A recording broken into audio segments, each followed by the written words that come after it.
How's it going, everyone? And welcome to another episode of No Excuses on YouTube.com. The favorite show hosts are still Valerian. And we'll sell. I'm here to bring you the latest news and commentary on the video games industry for the week, as it was. Although there are only a few big stories this week, and unfortunately, everybody's talking about the least interesting of them. Anyway, if you'd like to get involved with the show, you can do so by sending us email at noexcusesvtw@gmail.com. You can follow us on the Twitter at noexcusesvtw, or you can join us in our Discord server, which you can easily get to by clicking on the link provided in the show description underneath the show archive on YouTube. Yes, go and do it. Do it now and join our community of shitposters. there aren't very many of us. There aren't very many. But just clear it with your friends and family so that if you get disappeared for posting on our server, they know what happened to you. Oh boy. Have you seen some of our boards? Oh yeah. That is not safe for certain world governments. No, although to be fair, the hype over the internet over the last few days has been delicious. Where Elon Musk has been continuing his assault on Twitter unabated. Yeah, can he buy our country? He can probably afford it at this point. He could probably afford it. Our money's not worth anything anymore. Yeah. So, on the stream today, I'm playing a bit of Endzone. For those who have never played it before, it's banished, but everybody's dead. Wait, no, that just sounds like banished. Basically, you have a bunch of survivors, and you need to build a city and not have everybody die. Which happens all too easily. But unlike banished, the AI actually has some intelligence behind it. This sounds like a lie. Well, but this is a game that was actually made by a professional game developer, whereas banished was somebody's college project. I still feel like anytime these survival games are concerned, there need to be a series of asterisks following intelligence. Oh yeah. Like inevitably something stupid's going to happen and everybody's going to die anyway. They've updated things a little bit since I last played it. The things are arranged a little bit differently in the build menu. So I'll see what else they've changed. Apparently they've also announced a new expansion where you can jump on trains and presumably die out in the wilderness somewhere instead. So, yeah, I'll play this during the show. It's been a while. Alright, and then I guess we'll just dive straight into weeks, shall we? Yep, go for it. I don't have a whole lot to talk about this week on the nerd front, unfortunately. You get a week off, though. I got a week off, and I spent it catching up on the stuff that I've been putting off for the last 6 months. And I see. Accomplished So chores, phone calls, unpleasant conversations with various people, and a lot of renovation housework. So, Did yeah, you manage to get your house on the market, or did you Nope. or is it just like a case of you constantly renovating your family home at this point? constantly renovating at this point. Yeah, it seems like for the last 2 years, there's always a renovation project ongoing at your house. Oh yeah. So there's been more of that. That's not stopping anytime soon. So yeah, it's been a busy week, but not a whole of it has been nerdery. But fortunately, because we've actually got a new employee, we can actually have time to do stuff now. Yeah, some breathing room. Yeah, I mean, I'll admit the employee is not the greatest, but he's better than nothing. Well, he's new, so... It's not just that he's new, it's that he's an immigrant. Yeah, Oh. he's Kenyan, actually, so there's a language barrier as well, which certainly doesn't help. Oh boy. Yeah, nice guy, though. So, as for nerdery stuff I really did do this week, two things, I suppose. The first is I've been chipping away at the new Kirby game. Kirby and the Lost World, or whatever it was called. This is basically the video game equivalent of eating candy floss. And that's it. It's sweet, it's colourful, but there's absolutely no substance. I've seen a lot of people reeing about it being too hard for them. It's not hard. There's a few... so every level has a few challenges. and some of them are just irritating. The hardest bit of content I've found are there's some special challenge stages where you need to use a certain hat's ability to achieve whatever the goal is in a given time period. And the time, the allowed time for them can be a bit tight on some of them. That's the hardest part. That content, however, is optional. You don't need to do those to 100% the game. Unless you really want to. But even then, just a couple of practice runs and you'll probably get it. So, no, the game is not hard. The game is the opposite of hard. I remember when it came out, I was seeing all of this, the Dark Souls of Kirby. I mean, as far as Kirby games go, I guess it might be considered hard by that metric. No. Magic Mirror was harder. Magic Mirror was fun. I really like Magic Mirror, actually. So, no. Game is easy. Game is fun. And game is cute. And game is colourful. But game is easy. You say that, but everything that Nintendo puts out first party ends up being fridge horror. Well, yeah, don't think about it. Just don't think about it. It's not just Kirby either. Like, remember that Mario game where you basically go around possessing people? Oh, Odyssey? Yeah, don't think about that too hard. Like, this seems to be a Nintendo thing. Like, oh, well, yeah, it's colourful and it's cutesy, but if you think about it for 5 minutes, it's absolutely abhorrent. Yeah, just... No, don't think about it. Just enjoy. Look at the pretty colours. Don't think. So yeah, been having a good time with that. The only real object or piece of noteworthy anything I found in it was that DDD can apparently ignore the UI now. What do you mean he can ignore the UI? Well, when you fight him the first time, he doesn't actually show up until this point of the game, but you beat him, he's laying on the floor, and Kirby does his obligatory dance, and as well as the score tally up at the end of the stage. So Kirby and his friends are all mid-dance, frozen in mid-air, and here's DDD just walking around in the background and uses the opportunity to steal the rat thing that's been following you around. Which is... It just sounds like he's more pragmatic than everybody else in the cast. Well, yes. I haven't figured out what his deal is, but I'm thinking he's possessed again, so that's DDD again. He doesn't really seem to be much of a villain, TBH. He's not. He really isn't. Anytime he's doing anything truly bad, it's not actually his fault. Yeah, either he's doing something good in a bad way, or he's just possessed, or it's an evil version of him, or, whatever, or Kirby's the bad guy. Which has happened a couple of times. Compared to some of the other monarchs in the Nintendo-verse, he doesn't seem too bad. I mean, Kirby's universe has Marx in it, and Marx is probably a bigger cosmic horror than Kirby himself. He is also a little pink clown thing on a rubber ball. At least till you start fighting him.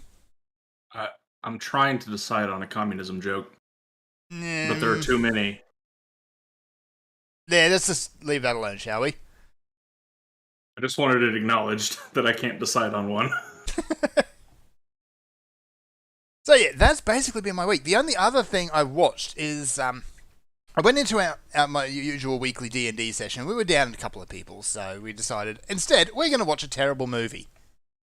And the terrible movie we watched, I highly recommend to everyone for just how bad it is. And it's called Armageddon. What? Yeah. What? Yeah. Has your friend group done the obligatory Gamers Darkness Rising watch? No, we haven't as a group yet. You need to do that with your D&D group if they don't know what it is. That's the Moral Panic D&D one, isn't it? That's the budget student film D&D movie. Oh! Wait, that's the one with Tom Hanks' debut in it? No, that's where that's like the YouTube one. It's like the one where they're hiding behind the pile of dead bards. Oh, okay. Yeah, that's it. Now, this movie was made as a college project as well. So, Armageddon. And it's basically about an evil llama that comes from space and kills a bunch of dickheads in a house. Sounds like a complete win. Yeah. But because they knew that what they were making a B-grade horror movie, and instead of trying to go out of their way and make it, good, they've just leaned on how awful everything's inevitably going to be. To the point where you have one character who changes shirt 23 times in the movie. He even changes his shirt mid-scene sometimes. Like, it'll be a cutaway shot and suddenly he's in a different shirt. You have one scene where I think characters just make a slightly off-colored sex joke, and then they spend the next 5 minutes doing this stupid little dance with terrible porn music. It's art. You've got to see this thing. Art in the modern sense, of course. So, yeah. If you want to watch it, just slap it into Google. It should come up as the first option. I highly recommend you do it, and you do it with some friends, because it's so bad. It's just, you got to see this thing. And all right. that's my week. Yeah. That's not much a week, Good. man. No, it's not. Unless I don't even really talk about Final Fantasy too much. I have done the first bit of Pandemonium. Actually, I did Phoenix this morning and kind of embarrassed myself in there. Phoenix is by far the hardest of the four. Yeah, because I was enough going on there that you might actually get legitimately confused and go the wrong way. I didn't do myself any favors because I was talking to a friend who was doing Ensinger Savage on the other screen, and that fight is bananas. There's just so much going on in it. It's crazy. But Savage fights are just a overload of mechanics. Well, it's seems like not savage, it's an extreme, which is easier than a savage. Yeah, it's Ensinger Extreme, I should say. But yeah, enjoying Pandemonium. The questline's nothing really special, although I do appreciate that every time La Habrea gets mentioned, the Warrior of Light starts pulling faces. Yeah, there's not a lot of great memories of that guy, TBH. No, and you've kind of got reason to be annoyed with the guy. So yeah, I broke the 570 gear barrier this morning, so that was something as well. Right, finally. Yep. is that the minimum needed to do the next tier? Alliance raid, I believe, needs 570. Okay. I will check that actually. But anyway, that's basically me. There hasn't been a whole lot of actual nerd stuff this week, so hopefully one of you guys has done something nerdy. For real, go watch Gamers Darkness Rising with your friends. Yeah. I might just go do that again anyway. I mean, what other use are bards? Let's see. I don't know, maybe they're OP now. I don't know how they've changed it. 5e, they're actually ROP. This movie was produced when 3rd edition or 3.5 was out, so... Yeah. Bards in 5e are actually really good. Rangers, however... I'm astonished they didn't try and rescue bards in 3.5, because notice if they were OP in 3.0. I think they did, but it just didn't make a whole lot of difference. They gave them a lot more utility for roleplay settings. Well, they gave them a lot more utility, and by that you mean that they just got a mountain of skill points. Yeah. So you still required to have a DM that would go well out of their way to give you opportunities to be useful. Yeah, they just weren't built really well enough. If you were the only situation in which they seem to have any significant value is if you're playing a campaign that was significantly social diplomatic above all else. Yeah. I can't actually find a gear requirement, at least on the wiki, for Mists of the Realm. There is a gear requirement. There is one, yeah. I just don't know what it is offhand. Mission. No, you can go in there with no item level. You can go in there naked. Yeah. It's 565. It's 565. It's 565. Okay, so same as Panda. Yep. Okay. Where were we? End of your week. About how bards are useless. Yes, bards are useless. Unfortunately, in my current D&D group, my character is a bookworm druid, and yet somehow became the face of the party. I don't like being the face of the party, honestly. I always feel like that guy. Yeah, I felt like that a lot during that campaign Ari ran, that beginners one. Oh, yeah. I felt like I was the only one who was doing any talking a lot of the time. Yep. Yeah, it's what happens when you get a bunch of people that are casually interested but aren't very social. Yeah. And that was It's because it was also set in the Fate verse, which didn't help. No, I'm No, talking not that about. one. I'm talking about the the older babies one. first. Oh! Yeah, the baby's first one. Yeah.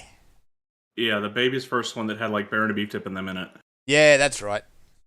And we had a rotating cast of a billion people who just didn't have a clue how to play yet, so that's why it was Baby's first campaign. Yeah. And that's Fern right. insisted on playing a bard, so Ari had to invent a class for him to play that would actually be able to participate in combat. I became Era. I was so wasted most days. In that Yes. time, I don't even remember what the heck was going on in that campaign. Or in any of the D&D stuff we did, really. It was just a time where the memory hole is sketchy at best. Yeah, Yeah. well, we ended up managing to womp most of your encounters because I basically munchkined the crap out of my character in order to survive because nobody else was going to do it. You had that ridiculous spear build or something. Yeah, well, I rolled like unfeasibly lucky and used up all my luck for the next year on rolling a magic spear that ended up with like 4 different effects or something that allowed me to hit like 3 people. Yeah, Like, it Was was... that, didn't I give that to you with like the deck of mini things or something like that? No. It was at the end of the first big adventure, the first big dungeon dive.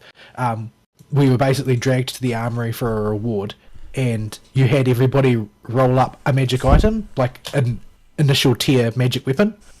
Oh yeah. The problem is that I kept rolling and another effect and another effect and another effect over and over again. I see. And eventually I was able to one-shot mooks, even if I rolled really terribly, because I had so much extra plus damage that even if I rolled the lowest possible number on the dice, I would get enough ones to make my damage hit incredibly hard. It got a bit silly. Yeah, it was a bit ridiculous, but that wasn't really it. The issue was that by the second half of the campaign, every boss because Ari builds his campaigns very boss heavy and very mook light, which I appreciate because killing mooks isn't interesting. But most of his enemies they were MMO enemies, so they had a massive AoE thing that the healer would need to cope with and a tank buster. And I was the tank and the healer, so I had to munchkin like hell because everybody else was just sort of milling around, not doing very much of use.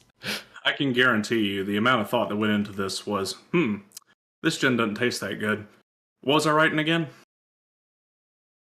That's about as much as I remember from putting together any of these, because there just wasn't the same level of competence over inspiration there. Oh, yeah. But it was meant to be Baby's first, so I really didn't care that much. Yeah, Baby's first MMO Baby's first tabletop RPG where you send us to the Tomb of Horrors. Essentially, Well, that was more just... I sent you to a significantly nerfed version just to show it off, I think. Yeah. Because it's tradition, everybody has to do that. You say that, but you usually don't do it to a group on their first time, and then, a group that you have actively see a book on a plinth in the middle of an empty room, walk over and pick it up. And then you send them to the Tomb of Horrors because you've got evidence that they're capable of dealing with that. Oh, it's less that. It's just like, I wonder how funny I can make this. We need to do more of that, honestly. No survival instincts whatsoever, that group. I would love to do more, but I don't have time to write right now. And I don't have anybody who has the time to write, and we don't have enough people to play. Yeah. You really need 3 players. At minimum. I think 3 to 4 is the ideal number. Yeah, I think five ends up with there being too many chefs in the kitchen. But yeah, 2 is not enough for it to feel like an adventure. Yeah, you can do a one-shot with 2, but that's about it. Well, I could do a 2-person adventure, but it really puts a whole lot more on me to do the writing because there's less for the people to come up with as we play And for me you to need bounce way off more. of. You need way more NPCs just to supply extra conversation. And like while I love some good NPC dialogue, I'm not James Marsters. I can't do. Everyone has a Russian accent or a Southern accent, or possibly both. Yeah. Yeah. Depending on the height of his pants. Yeah, it will depend on the amount of alcohol I imbibe, more likely. No, we had that NPC. I know it wasn't intentional, but yeah. Every time he hitched up his pants, his accent became stronger. Oh, that's because somebody said something about it, I think. Yeah. But yeah, I would love to write more and have a group that can play. It's a very time-consuming hobby, and without a group to motivate me to do it, by telling me, yeah, they'll be there and they'll definitely play and try to engage with the setting, I don't have the motivation to write a proper campaign right now, and to put something together. And I also want to use the fudge system instead of D&D because current D&D is garbage. IMO. 5e's okay. It looks and feels, from what I can see, too much like a board game for my taste. It is a matter of taste for me, but it's like I don't really like mechanical heavy stuff, and the more into Type Moon as a Type Moon fan that I got, the less interested I was in playing games that were very heavy on mechanics, because Type Moon is a setting that is very much about rules exist in order to facilitate those rules being broken for dramatic effect. And the more rules you have in a game system, the less drama in a lot of ways, because you just have to hope that the drama will manifest on its own, and sometimes it doesn't, and you can't do anything about that. Yeah. Yeah, there's this is part of the. I've also been playing with girls way more than my last few campaigns before I just had to stop. And that does not lead to combat heavy encounters. So there is basically no combat except for a few set pieces in the last campaign I ran, for example. Just because the girls didn't want to do it, they wanted to talk their way out of everything. Which is fine. Well, it's a self-fulfilling prophecy, though, because if they get the feeling, because they like talking, if you then give them lots of talking, they're going to get the feeling that talking is always the right option, and then you will get the feeling they only want to do talking, and so you'll give them more talking, and it reinforces itself, and you end up drifting really strongly in that direction. Sometimes you've got to put someone up against the wall and then fill them with swords, so that they realise that the world is actually dangerous. Yeah, it's a thing I would like to put some effort into, but I'd have to reacquaint myself with the fudge system again because I only ran one campaign with it, and I would like to do that again, and I would like to run it with a proper group, but we just don't have either the people or the time right now. I'm so busy. Yeah, we'll see. This really does seem like we're getting to that age where we start thinking about things we'll have time to do in our retirement. That's the problem. Yeah, because Arya's not going to genuinely have time to plan ahead about leisure like that until he manages to get rid of the opossum, hire somebody to do his bitch work, and then can plan things out for his work for the foreseeable future. Yeah, and it would have to be, when we did play, it would have to be super scheduled, and sleep is a thing I have to have at least a little bit of if I want to get up and actually work. So. Yeah, it would have to have a set end time. It can't just ramble like we used to. It would be very, very difficult. Yeah, now that I've got some competent subordinates, I can tend to get home at a predictable or semi-predictable hour a lot of days, but it's still a bit unstable. But as I sort of ascend through the ranks, I'm able to add more and more stability to my schedule, I've found. But it's still something that's in the future when I can set aside time for things like that. Yep. I would have actually had a lot of free time this week if my computer wasn't constantly blowing up. Yeah. Yeah. So let's tangent into that, shall we? I'll see what I can do with it, but I'm not putting any kind of commitments down. Yeah, I do have one idea for a world I can build, but I don't have time to do it either. Also, I've never DM'd before. I never finished the one that I was building. I do still have the ideas sort of kicking around, although they're all written down on my netbook, and I have no idea if that thing will boot. Oh yeah, all my world building ideas at the moment are in a plain text document, and it's just like 5 pages of just solid text. Oh, I had tables and shit. I gotta find that. Oh yeah, I haven't even been so sophisticated as to have tables. That's fancy. Yeah, I had a lengthy. I basically, rather than making notes, I wrote sort of a plot-free fan fiction for the world that I was building. So it's just a big stream of consciousness text file on OneNote on a netbook that I haven't attempted to boot up in the last decade. So I have no idea if it still exists or not. But I can remember a good chunk of the material that I had prepared for it. But I don't think that it's in any kind of orderly fashion at the moment. No. Yeah, we'll see. So your computer blew up again. Well, it didn't blow up again, but still blew up. Deeply frustrating. So I ordered new RAM on Easter Monday, and yeah, it didn't come. And they kept fobbing me off and saying, "Oh well, I mean, we've scanned it. It's still at the depot." And then eventually I got sick of this, so I drove to the depot and I picked it up. And I brought it home. I plugged it in, and my computer blue screened.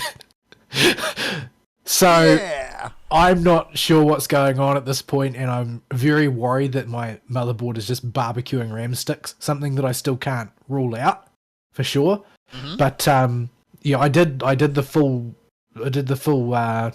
shebang, mem testing each stick individually and in tandem and so on, and I found out that both of the new sticks that I bought are returning memory errors, and the old stick that I'm using solo to run my computer right now, run it very slowly that is still fine and coughs up no errors whatsoever. So yeah, I'm going to try and get a refund on those sticks, but I'm starting to get very exasperated at my poor fortune with tech at this point. Understandable. But yeah, so at this point, I'm like, you know what? I'm reaching this point that I do every 3 or 4 years where my computer starts to give me so much grief in a host of little ways that I'm like, okay, I'm going to scrap this thing and build a new one. So that's a very expensive prospect right now. I'm pricing out different builds that I can use, but the price is looking like it's going to be around 25% or more higher than the last time I did the exact same thing, because everything is creeping up in price. RAM is dropping down, but everything else requiring silicon is climbing up. So yeah, I am looking at a pretty hefty amount of expenditure. I was going to invest in improving my recording rig instead this year, but that looks like that's going to be shelved in favour of having a computer that works. And I sort of resent it, because if I'm going to build a new PC, then I have to build a new PC with current technology, you know, solid graphics card, because nobody can afford a new graphics card. I did price that out as well, but for the crappiest graphics card on the market that is current technology is going to cost about 470 New Zealand dollars, which is a lot of dosh. Is a lot of dosh. And so, yeah, I don't need the power badly enough to do that. My old crusty 6-year-old graphics card still seems to be chugging along just fine for the time being. So until it actually dies, I'm not going to upgrade to a new one, because I'm probably going to have to, you know, throw about $600 or $700 at it to get a passable one, much less a good one. Yeah, so I'm doing the pricing out thing at the moment, and like I said, I kind of resent it because I don't really need the power. I was perfectly happy with my current rig, despite the fact that it's 3 years old and was only mid-range even then. But I'm just not power hungry. Mm-hmm. I don't insist on playing everything at maximum settings, because, you know, I generally play games for the atmosphere. Like, how do I feel about playing this game? Not, is the graphical fidelity incredible? Because the graphical fidelity on the games that I like to play is not incredible. And I don't care. I just don't care about that kind of thing. I don't need to have a hugely grunty computer. But if I build a new one, then it just has to be up-to-date technology. I don't want to go and buy, technology from 3 generations ago and put together a new PC like that, because what that will save me is about 15% in exchange for 50% of the power, and the sort of economist within me won't allow it. Yeah, it's Plus, really you'll be not able to- not going to be worth your while. And you'll want to hang on to whatever you build now as long as possible, especially because it doesn't look like prices are going to go down anytime soon. Yeah, and like I was saying before the show about the situation in China, which is extremely bleak, that's going to have a significant effect on the economy of the world at large. And anybody who is under the bizarre delusion that the situation in Ukraine is anything to do with the economic situation in the world, rather than the interests behind the war in Ukraine, is you're going to have a shock when China actually starts to fall apart, probably sometime within the next 12 months, unless there's a major shake-up there. And even if there is a major shake-up there that prevents the entire nation of China from collapsing in on itself, that shake-up itself is going to have a lot of second, third, fourth, fifth order effects on the economies of the world. Mm-hmm. Because everybody has been foolish enough to interweave their national economies with that of China for, short-term gain, rather than developing their country's own ability to supply goods. So, yeah. They're shooting their own company's ability to supply their own goods in the case of the US. Yeah, well, so the current economic situation, as far as building me a new computer goes, is not very stable right now, with the silicon shortages and precious metal shortages worldwide. Markets which are heavily influenced by China itself. But they are not quite in the range where they are not affordable whatsoever. And with prices on those things drifting, generally speaking, up, and looking like they'll continue to do so, and with the value of my nation's currency drifting down and looking like it's going to drift clean off a cliff any day now, it might just be time to bite the bullet and make sure I've got a computer that's going to last me a good 5 years or whatever, while I ride out the economic collapse brought about by Labour. Yeah. Presuming that we don't have a coup or something, since the Labour government is favouring this new proposal where the Maori will get 2.5 times the votes of non-Maori at the local government level. That's not how democracy works. That was specifically raised by the opposition parties. Like, you do realise this isn't how democracy works. And there was a spiel in response about, quote, our, unquote, democracy. Yeah. There's a meme going around right now that anytime anybody uses the phrase our democracy, in order to understand what they mean by that, just replace the word democracy with hegemony and read it again. Yeah. That's what our democracy means. Because our democracy doesn't include you. That's the thing. They are not including you in that. They mean that they have a special kind of democracy that is not the same democracy as the one you are thinking of. Yeah, it's not the one that the nation was built on. That is the one that the Labour government is currently favouring. And so far, basically everything the Labour government has done over the past 2 years is very, very slowly and piecemeal being struck down in the courts. Nice. And considering how far left our courts are, that gives you a sort of a rough barometer of how insane our Labour government is. Yeah, we say nice, but at this point it's too late. They've got what they wanted out of it. They've got their escalation of power, and they have acclimated the people to being abused by that power. So it's sort of hard to say how much of it is going to stick regardless. Mm. As much as they can get away with is the answer. Yeah, well, I mean, that wing of the uni party probably won't be elected next time, but it probably won't make a difference if they get voted out, because the guy that they have brought in to replace the leadership of the National Party, let's say that it took him less than a week to earn the nickname Cuckson. Wow. His name is Luxon. No, it's not. But yeah, he's really exceptionally useless. That is an achievement in ineptitude. Yeah. Well, he took over at the right time to fall face first into that trap because the Parliament grounds protests were going on at the time. Yep. And he just adopted the Labour stance on everything and derided the people who were protesting the mandates, which basically lost him any and all personal support. But he's one of those empty suit politicians who blows with the wind, right? And you're probably familiar with them. Oh, all too well. Blech. Yeah. So he's adopted now positions that oppose the Labour Party, but everybody remembers that when he thought it was convenient for him personally, he was adopting the Labour Party position. So, yeah, at any rate, so the upshot of all of this is that I'm not happy about it, but I'm probably going to grit my teeth and start putting together a new computer. When I can find the parts, because supply is also an issue here. Mm-hmm.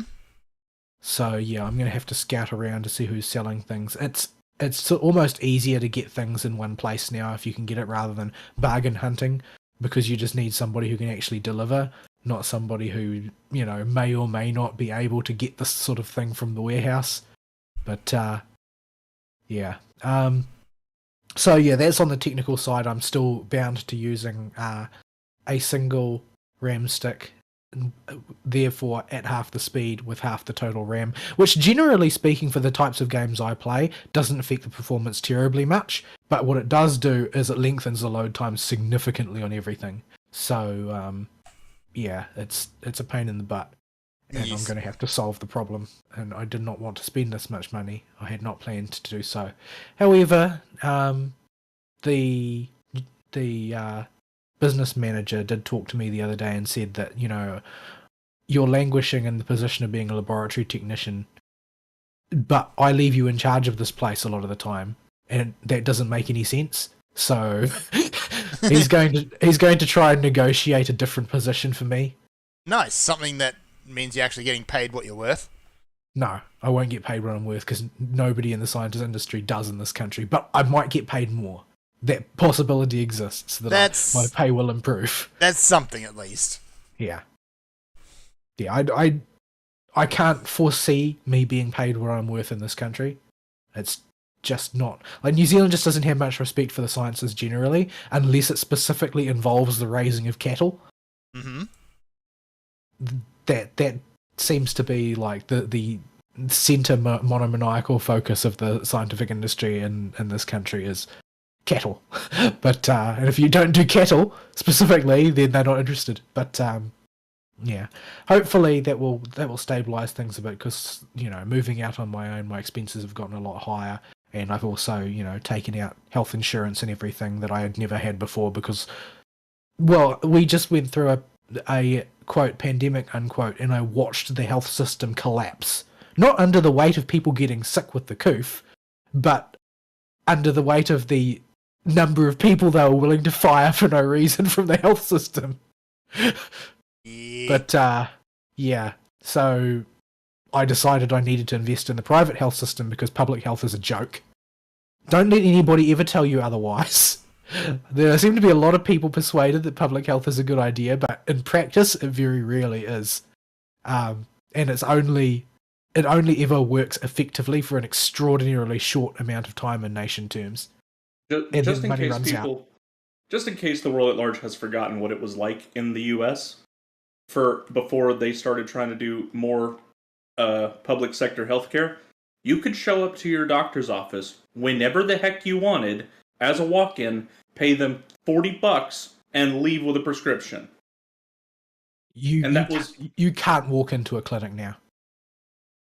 It's no go. You can here, but be prepared to be there for 5 hours. Yeah, I last time I had to go to a 24-hour clinic, I was there for hours. Yeah. Like, I went there in the middle of the day, and it was late evening, like 8 o'clock by the time I got home. Oh, yeah. Yeah, and that's the absolute worst part about going to the doctors, honestly, is the waiting. Yeah, it did not get anywhere close to this bad until after the 90s in the US. Oh, it also cost me a mint. Oh, yeah. Because public health doesn't actually result in you paying less in this country. You just have to pay for it. You pay for it via taxes, and then you pay for it again when you're actually there. That sounds about right.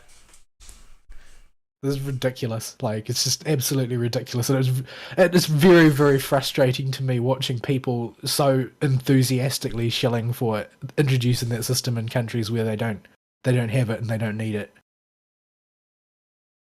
Blech. Anyway, so other things. Just brushing the mobile stuff aside. I'm still more or less treading water in Pinecone. Sort of deeply frustrated at my inability to progress in any meaningful sense, but that's just going to happen, I think, till I start like passing the 100 mark in account level, because it feels like I'm sort of stuck behind a wall where in the sort of like 70 to 100 zone, you just don't really gain any power. Yeah, level 100 or a little bit after that is right when the rewards for stuff start really going up, and we just hit another one at level 131 where I'm getting, the ability to buy the current armor from the dungeon. Right. And the boxes are giving me purples from events now.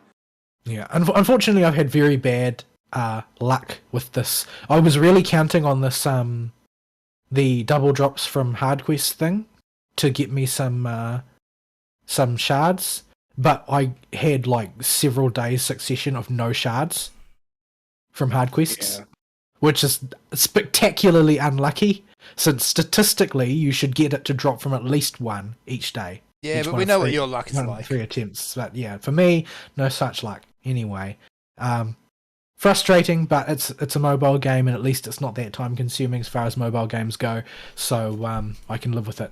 Unfortunately, FGO has not been so kind to me in terms of time consumption, because we're doing the rerun of Gura Gura 4.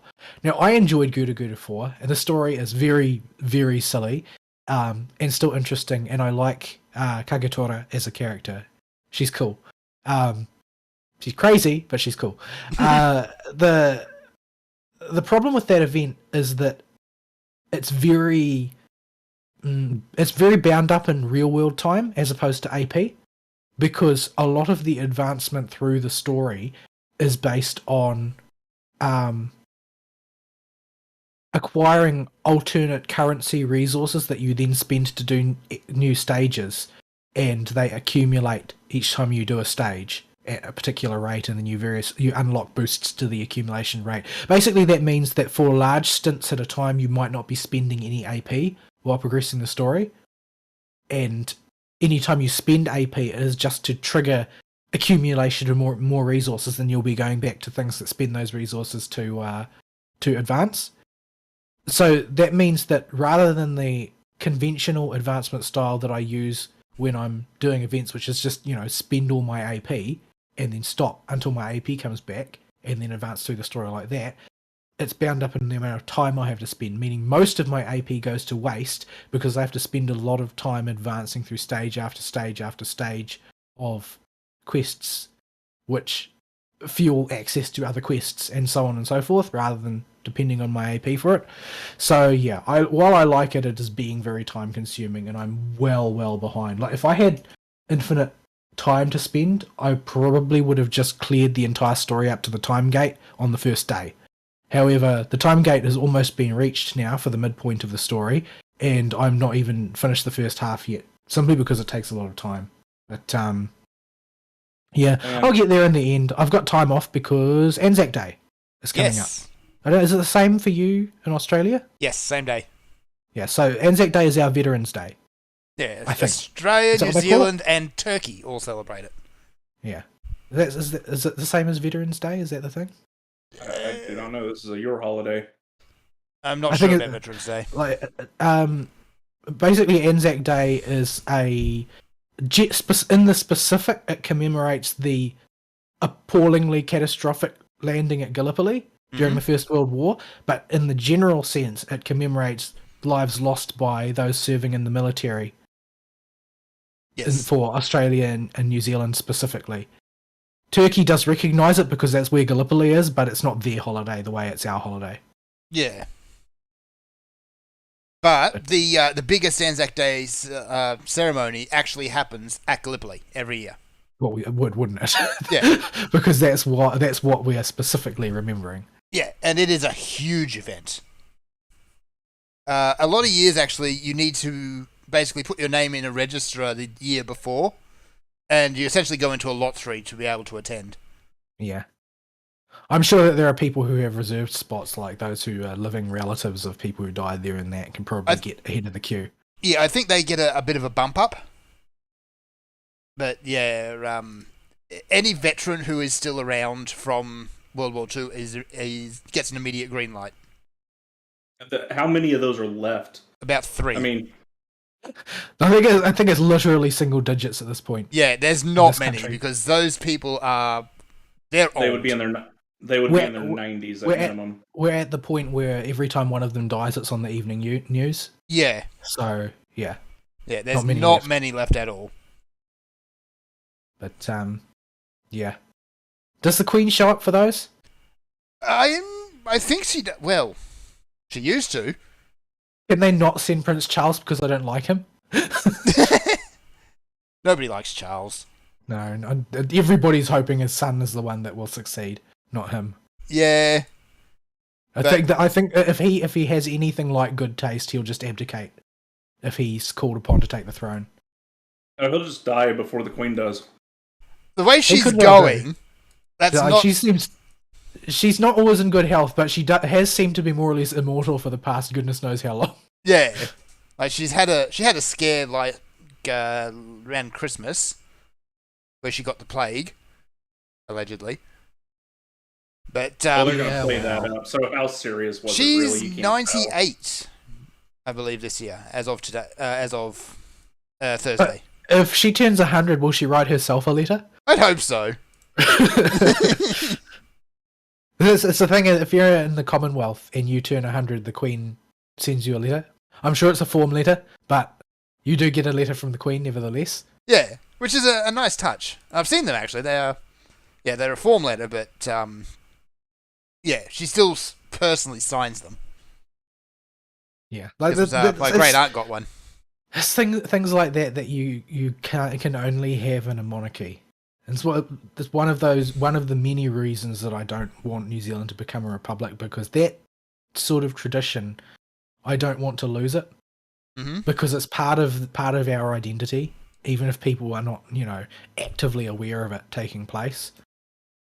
Yeah, it's a long history of tradition, and it's not something you want to throw away lightly.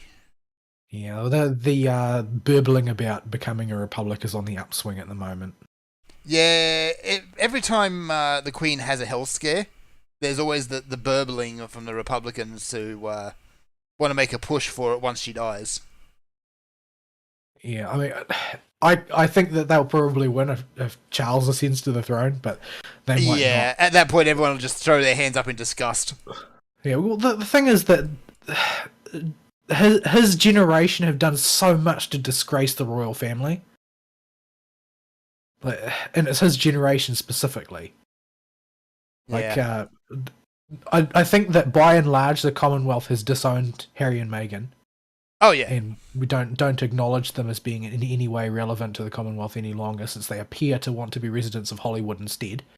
Yes, but people still like William. Yeah, William's okay. Like he's got his issues, but I mean he's not a politician. He's a royal. You don't need to agree with what he thinks. No, he's there to smile and wave for the most part. It's a standing agreement, and it is constitutionally sort of entrenched that the royals do not interfere with politics proper. And they have maintained this throughout the lifetime of the past goodness knows how many. Basically, since the American Revolutionary War, more or less, they've mostly stayed out of politics. Yeah, but there's no way Charles would. No, there's a few big things that will get the monarchy to stand up and actually participate, but they're pretty extreme circumstances. Yeah, like there's a reasonable chance that if Elizabeth II hears that Jacinda Ardern has declared herself dictator for life, that she will dissolve Parliament by force. Oh yeah, but that's one of those situations. But yeah, how did we get here? I don't know. Oh, Anzac Day, right? Yeah. Anzac so Day, right? our company introduced a policy sometime last year where if your roster at work is set up so that you can't gain any benefit whatsoever from a public holiday, they will give you sometime within the next 2 weeks an extra day off.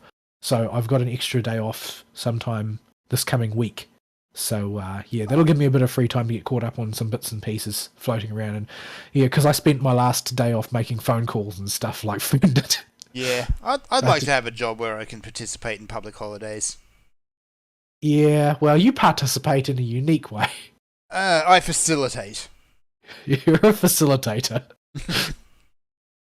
But yeah.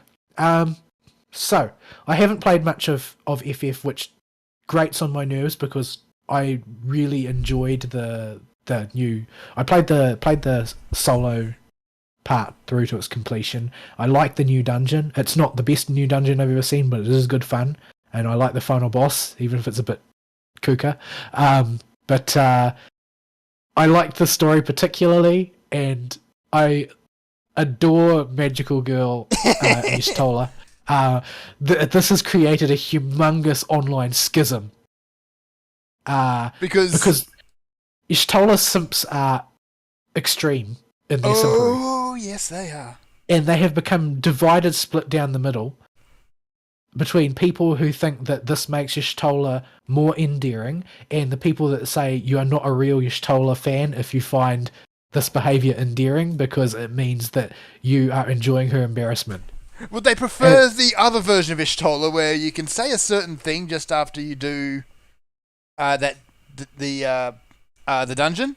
And she threatens to stuff you in the void hole? Yes. Oh, no, that's after you threaten her, you make fun of her about the magical girl. Oh, right, yeah.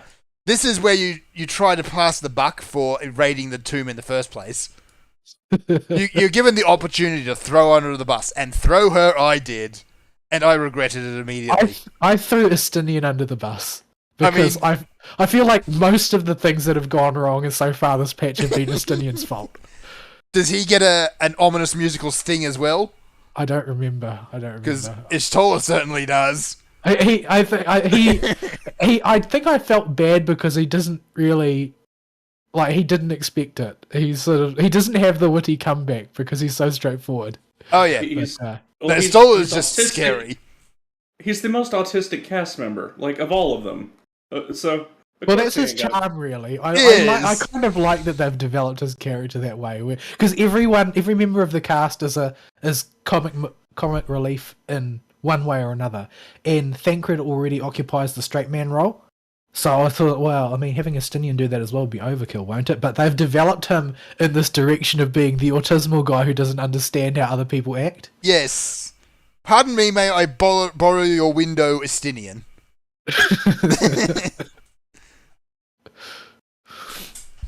But yeah, I just love that whole scene where even the Warrior of Light has fought all sorts of horrible monsters, including the physical embodiment of Twitter, and yet is still scared of Y'shtola. Radio weapons. It seems she's become possessed. I still haven't done it yet. So. You need to. It's not very long and it's very fun. Yeah, incidentally, I need to go find it because I've been told that there's a documentary someone did about Midion and how she is Twitter. Well, yeah, she's a little blue bird. Little blue bird who listens to the voices and has her own personality crushed. Yeah, it turns her into a completely black-pilled individual who wants all life to end, much like will happen to you if you spend a lot of time on Twitter. See? Twitter. I have no idea if making her a little blue bird who hears the voices of despair from all across the peoples of the world, but I don't know how deliberate that was, but it feels deliberate. It feels deliberate. And it makes for a good story, so let's just say it was deliberate. You ruined a perfectly good bird is what you did. You gave it depression. Look at it. It's got depression. The thing is, I can hear that in Emmett Selk's voice. Yes. But yeah, so that's good fun. And I still haven't done the Alliance raid, and I've been waiting for Fern to get caught up because we had to basically wait for him to bootstrap himself, Which I've done refocus now. and bootstrap himself. And yeah, he's ready now, so we can all go and carve out some time to go and do that raid together. Is what I'd like to do. Yes, although I've also had some, now that I've actually got some free time, I've had some friends pop out of the woodwork again and try to drag me off to Crystal. Which, cross realm is actually a thing now, cross data center, or sort of at the moment. Cross region isn't though. Cross region, yeah. Which is what I'm hoping for, because I would like to have some decent ping. That would be nice. They're still rolling out cross data center technology at the moment, so you basically at the moment you can see each other. Yeah, I think that they were aiming for 1.18 or something like that. For full implementation, yeah. I believe at the moment it is you can see each other in the friends list and you can run into each other in in Duty Finder. Right. I think that's how far it goes so far. They're taking it slow because they want to make sure it works. Well, that would be good if it didn't cause the servers to catch on fire. Yes. Blizzard. So, yeah. So, yeah, I haven't done that Alliance raid yet, but everybody says great things about it. I was underwhelmed with the way that they opened it narratively. Okay. Like, I expected a bit more because, well, I guess the last couple have been so incredible that it's almost not a fair comparison, because the Nier one was lavish, and the Rabanasta one was also really, really excellently produced, and they introduced that really well. And but they basically this one opens up with you go to the raid, and we're like the four dudes show up and like, rah, we're the gods, you need to fight us now, rah. Okay. That's basically it. That's all the information you get. So I'm waiting to see how they'll expand on it, but I haven't seen anybody complain that it was bad, and I've seen a lot of people said that it was an incredible experience. So I'm hopeful. I'm optimistic for what it will be like. Yeah. So with the release of 8.1, I was able to check another thing. Oh, not 8.1. What number are we up to? 6.1. 6.1. With the release of 6.1, I was able to cross another thing off the list, and I bought myself an apartment in Imperium. So, Nice. Ishgard has long been my favourite city. For me, it's the perfect balance of being sort of like an impressive and cold, foreboding city, but also feeling like a real place which is like also homey in its own way. It's the city that I like the most, so I decided to set up shop there. I bought an apartment in Imperium. I furnished it in a sort of perfunctory way. It's not particularly interesting. In fact, it's kind of bland. But I did spend an afternoon building furniture for it and installing that in there. So now it looks like a room that I'd be quite happy to live in IRL if it had an internet connection. Do you have your framed portrait of Hildebrand in pride of place? Yes, there is a portrait of Hildebrand in there. Excellent. Because I only have so much furniture. Yeah. But yeah, so I made a lot of runs to Hauki Manor to get wax and varnish in order to build the furniture, but I've got the furniture all set up in there now. Yeah. I suppose we really need to kill time, there is one other bit of Final Fantasy I can mention, is I've started Blue Mage. I've made no progress on Blue Mage. Oh, the grind is real. I don't have a problem with the grind, because the grind to level 60 took me, 15 minutes? Oh, that's right, because you two went off and... Yeah. And bullied the Minotaurs. You bullied the Minotaurs. I'm doing it the hard way. Yeah, I don't recommend that. I don't know, it's actually kind of fun going back and doing like the low-level dungeons solo at level. That's quickly becomes a bit tedious. You say that, but the low-level dungeons are different now. Yeah, they've actually changed up Sestasha, Temtara, Copperbell. All of the ones that appear in the MSQ. Yeah, all of those ones. Like the second boss of Copperbell, the first boss is just a tank and spank. The second boss, the Blob, no longer has that mechanic where you got to kite the bombs onto it. It just fills. It's just a totally different boss. It would be easier to say it's a different boss. It fills the room with poo. That's true. That's true of most of them. Is that the bosses have changed very radically, along with the Netflix roulette. Yes, but so it's more doable now in terms of it's not going to drive you nuts because it's not like old school. You would have had to run through 1,000 moors of Totorak, and it's collecting all of the photo cells and wading through the goo and so on and so forth. All that crap's gone now. So there's no side rooms. It's just a straight shot from start to finish. Yeah, Copperbell, you still need to grab the explosive powder, but it's like right there. Well, that's thematically meaningful. The photo cells were not. The photo cells were just there. Yeah, that was because at that stage they were clearly, if by observation you can infer that they were planning to have pick up X and put it in slot Y was a standard dungeon mechanic. Yeah. But they obviously they moved away from that. But that's a thing. I'm always meaning to go do Blue Mage stuff because while I've got Blue Mage at 60, I have very few abilities because I haven't gone to hunt them down. But it's like this game has so much stuff to do. There is so much stuff to do. It's not really high on my list of priorities because while it's a quirky and interesting class to play and it has its own challenge and reward structure, I just like playing the other classes more, generally speaking. And since I don't have many of them leveled up, there's lots of play time to invest there as it is. Like I said, the game has an awful lot of stuff to do. Mm-hmm. Because they haven't made any of it redundant. Yeah, they haven't carved out chunks of the game. And it's like, even for me, like Crystal Conflict has arrived on that list now. Like, I never even thought about PvP before, but just Crystal Conflict is so easy to digest that until it becomes completely degenerate and the broken meta emerges, preventing it from being fun, which maybe will happen eventually because gamers apply gamer brain to things, you know? Yeah. And it tends to ruin them.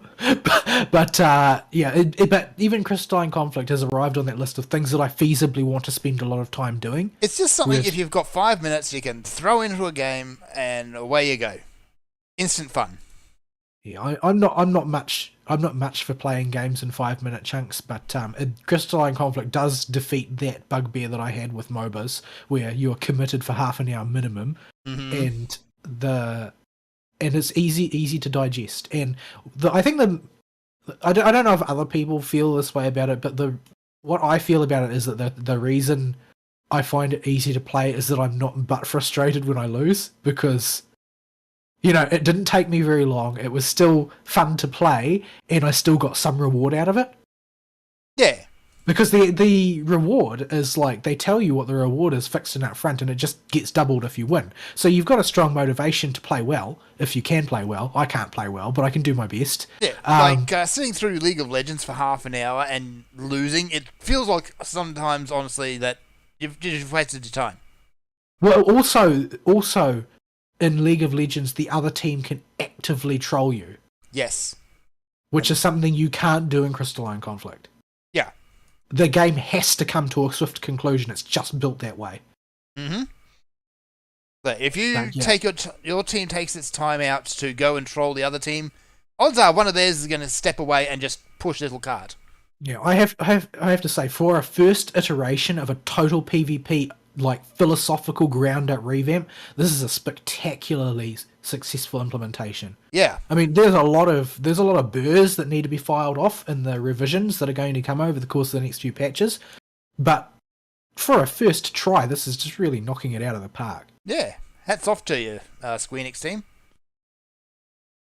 But yeah, so lots of stuff to do in FF14, very little time to do it in, still having fun with it, still gradually creeping forward, getting sick of running through the apocalypse over and over again because it seems that I just keep landing in that instance for my characters that need leveling up. But yeah, still having a good time. What else? I've finished off a couple of the anime that I was watching the season past, and I suppose, how do I say? I feel like nobody cares about the endings of stories anymore because they're all like novel adaptations, which are just baiting a hook to see if they can get another season. Yep. And so they don't have an ending to the story, and they don't care about an ending to the story. So unless something is truly exceptional, it's not... the story will never end. Mm-hmm. Because they're just going to, we'll adopt the next 2 novels then next time. So, yeah, I'm quite frustrated at the way a lot of them came to an end. There's basically nothing to be done about it because it's the way the industry has drifted now. And I'm hoping that what we will eventually see is a swing back towards complete stories in the fullness of time sort of thing. Like this is a sort of a larger meta fad in amongst the sort of the micro fads like isekai. Yep. And the various forms of isekai and the various sort of age demographics of isekai and so on. But yeah, so things that I finished off watching Pinecone Redive Season 2. And I have to say that the Pinecone anime, especially if you take the 2 seasons as a pair, it's just a spectacularly told story. It's just really, really good. They have clearly spared no expense on the animation. The fight scenes are incredible. In fact, they are so incredible that Honest Bob's anime, none of the streaming can keep up with the bitrate that's required to relate those those actual fight scenes, because, you know, if something is highly kinetic, the bitrate goes up, right? Yep. And these are extremely fancy fight scenes.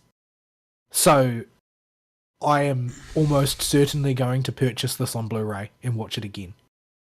But yeah, it's just a really, really well told story. Especially the second season, but the first season as well. It focuses very, very narrowly on the friendship between Carol and Pecorine, and the sort of the fits and starts and development therein. But it's sort of like it's telling the same story as the mobile game, but it's also a different story to the one told by the mobile game. The same rules and principles are in play, and the same general vector is the way the story is headed, but the way it executes is different. And it involves a much narrower cast of characters, obviously, because you've only got so much time to work with in a couple of cores of anime. Mm-hmm. But it's a very, very well told story within what are normally very difficult constraints. So in this context, they have told you, because there's a lot of I've only played through a little bit of the story of the mobile game, so I don't know, like, when you get to a level 135 or whatever, I don't know what the big level cap is now. When you get to that level, I don't know how much story detail you've unlocked over the course of that journey. It might be quite a lot, but what the story does in the anime is it gives you just enough of the detail that your mind can naturally fill in the gaps, rather than having heaps of plot holes that need to be resolved by plot bunnies that come out later in the story of the mobile game. Mm-hmm. So, and they do a lot of... Well, there's a lot of exposition dumping required because it's a complex setting, but they, at the same time, do a lot of show don't tell, for all of the detail that they don't have time to go into is visibly taken as known by the characters in the setting, and they act as such so that you can infer the things that you haven't heard directly. And they do a very good job of it, and you get to see all the fan favorite characters do their thing and so on and so forth, and lots of cool fight scenes, and the boss dies more times than in most JRPGs somehow. But yeah, it's a great story. They've done a really good job of coupling together very light-hearted comedic stories, very silly stories, sort of side stories, as well as a core central plot that is both sort of action-packed and heavily emotional. Like, they do a very, very good job of it. It's all put together very well, and my goodness, I don't want to think about how much it must have cost to make. Yeah, your gotcha money hard at work. Also, it has the best reaction faces. It does have very good reaction faces. Very good reaction faces. And the characters are all very charming, and I suppose it's natural because the purpose of gacha game characters is to be charming, to make you spend money on them, if at all possible. But yeah, it's just a really great story, and I can heartily recommend it as sort of lighter fare for people who have no interest in playing the gacha game whatsoever, because it stands alone very effectively as a story. It's still quite obviously a gacha game story in that there's only this particular genre that will introduce quite this many fruity, radically different characters at the same time. But it's I think a very well told story that stands on its own without need for help from the game. Yeah, and I think anybody could watch it and have a good time with it. It's quite cool, generally speaking. What else? I watched to the end of the second season of Arifureta, and it's still a solid don't bother. Like, just don't. Just don't. I in fact felt kind of dirty after having watched it. Like, I had a similar impulse, though to a lesser extent, watching the end of the second season of How a Realist Hero Rebuilt the Kingdom, which is, it's an okay story, but it's just another harem isekai, ultimately. Even if he becomes the king, it's like the start of the story, and the story is him trying to haul the nation back to prosperity as the king. Ultimately, he still does end up with like 4 wives by the end of it. What? Because he's got to, he's courting political ties for the most part, but of course they're all ridiculously in love with him. But he only ever declares his love for one of them, which happens at the very end of the second season. The others he's clearly very fond of, but at least they have overtures towards that his heart really isn't in the idea. Like, he's clearly focused on monogamy, and polygamy is a duty to him, not something that he actually went out of his way for. So he doesn't feel skeevy, at least. But ultimately it is skeevy, because the genre is built for that. Yeah. And that's icky. Yeah. Anyway, by contrast, the second season of is it the second season? No, it's just the first season. I think there's only one season of The Genius Prince's Guide to Raising a Nation Out of Debt is essentially the same story. I think it's a cleverer story, generally speaking, in the way it's executed, with fewer characters that are more interesting. There is still a collection of beauties surrounding the main character. However, the main character has no real interest in marrying any of them, and is not even courting any of them, because being single as a royal is too powerful a political tool, and the one that he obviously has the strongest feelings for, but they're both committed to not marrying each other because of the amount of political damage it would cause. But nevertheless, he's still surrounded by cute girls, because of course he is. It's that kind of story. But they're all quite likable in their own ways. Like his adjutant, the one who's obviously between the lines in love with, is the sort of straight man character who tries to keep him in line, and then you've got his school friend, what's her name, Lowell Mina, who is at least as much of a schemer as him, maybe not quite as good at it, but is basically probably genuinely in love with him, but her priority is to force him to become involved in her political machinations so that she can pick his brain for strategy.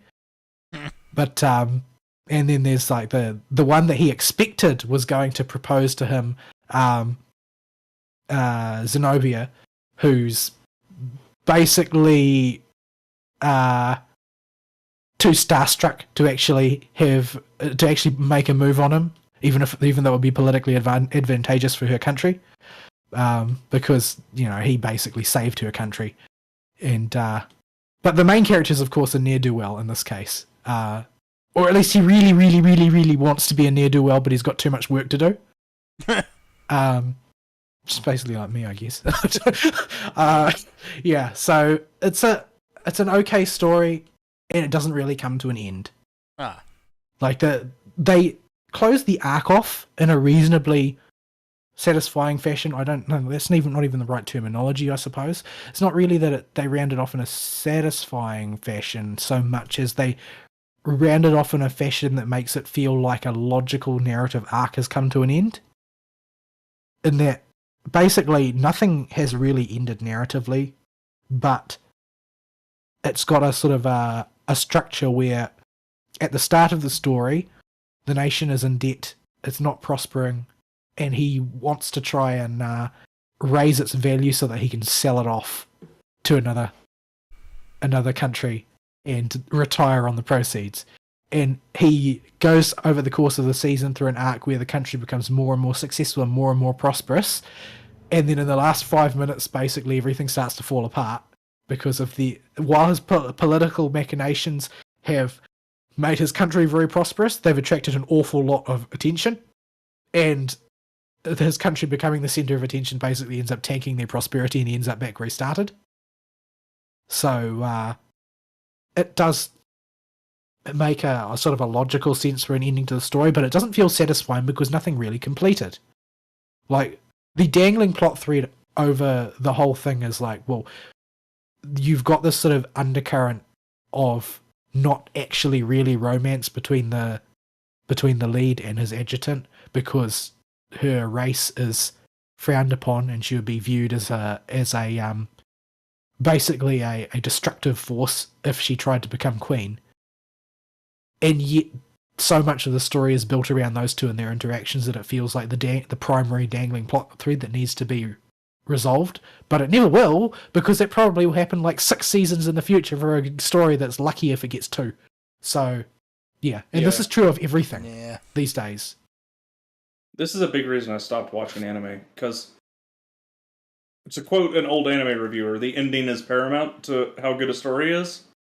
Yep. And if a story just doesn't end, I just don't care.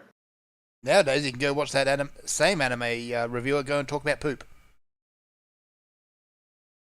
I see. I'm not even kidding.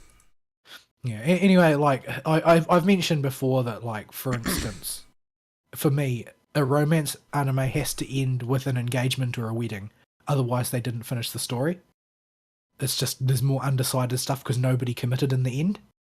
So these stories are all like that in one fashion or another, and that's sort of frustrating to me. Like in the meta trend of everything being a magical high school, there was one otherwise unremarkable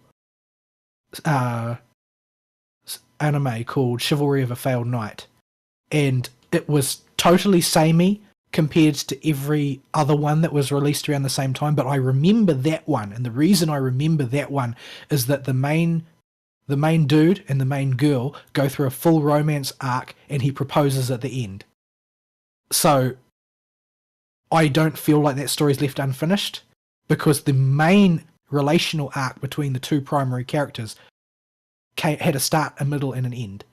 Yep. Even with all of the other stuff that floats around, the other details about the world building and all that, like where's what happened with the main character's family and so on and so forth, the main relationship plot thread at least resolved, and that was the point of their character development relative to each other.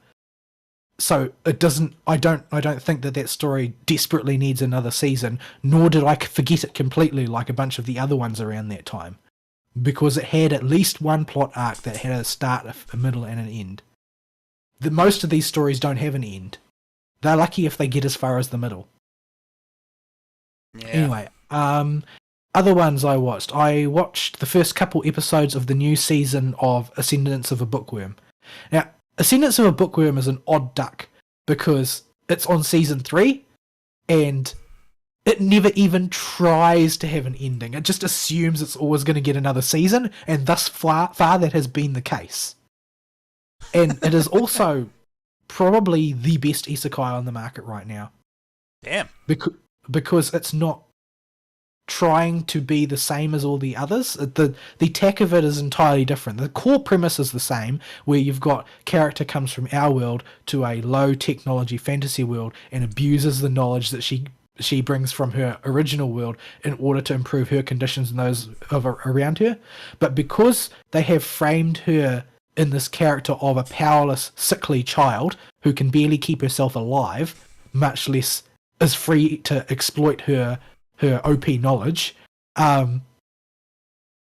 it's as much a story about her personal adaptation to the loss of having left her previous world behind, the adaptation of her to a new world where there are no creature comforts that she used to have, and the fact that she's an interloper in this world and she has replaced somebody else and taken on their family, who she feels, having lived with them, like they're her family, but deep down she knows that they're not. She's lost her family, and while this new family is also her family now, after this many years, she also stole somebody else's place in it. Mm-hmm. So there's a lot of sort of internal stuff bubbling around, and basically the setting is just not kind to her. Like, things are stacked against her, and she has to use her cleverness and allies to get her way through things. Because she's also, like, in her life as in the original world, it's much like for most of these characters, they were autistic shut-ins, basically, right? That's the normal situation. To put it nicely, usually, yes. But the thing is that in these stories, they always blossom when they move to another world, right? Because that's the power fantasy. Except possibly Kazuma. Well, no, Kazuma blossoms in a different way. Yes. He becomes a much worse person somehow. Anyway, while the normal power fantasy is that, oh, well, you're only being held back by your world, and if you were in another world with all these superpowers, you would blossom, right? She does not blossom. She's as much of an autist there as she is anywhere else. So she just doesn't have the street smarts to survive in a cutthroat world.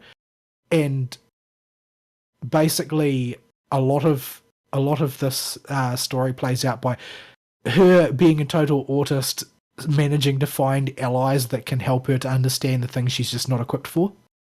So it feels like a more whole story, and the goals and challenges are more realistic and grounded than you find in your typical isekai. So this is probably why it's continued to get season after season, the way the other ones always die after one season. Because if something like... Now, I hesitate to use this example because it just got another season greenlit. But in Another World with My Smartphone... Why? Like, that one, there are dozens of others almost exactly like it. So Yes. the market will not notice if it doesn't get a second season. But because there's nothing else like Ascendance of a Bookworm in the isekai space, people do notice if it doesn't get another season. Yeah. So it keeps getting them because people genuinely want to find out what will happen to this cast of characters next. Like, will they manage to accomplish their goals? Will the main character manage to stage a literature revolution in the world and make books a thing that normal people can read? Will she die horribly? Well, she's almost died more times than I can count at this point because she's just sickly. Yes. She's got a fantasy disease that means that if she can't discharge mana regularly enough, it will eat her, basically. Oh, that sounds painful. And unfortunately, the only institution that can help her do that are hostile. Of course they are. So she's managed to build up like allies within that structure and carve out a sort of life for herself within that structure. But yeah, there's a lot to it, and I think it's like, if you're willing to watch an isekai, it's a strong recommend. Because the third season has just picked up exactly where the last one left off, and all of the dangling plot threads are still there and being resolved slowly. They made, I think, a 2-part recap. So if you watch the previous seasons, it's probably a good idea to watch the recap, because I didn't watch the recap, and I can only just barely remember what's happening, because there's so many details, so many pieces at play, so much deep lore for the world that has managed to be conducted across the way society's divided up and so on. But yeah, it's a solid show.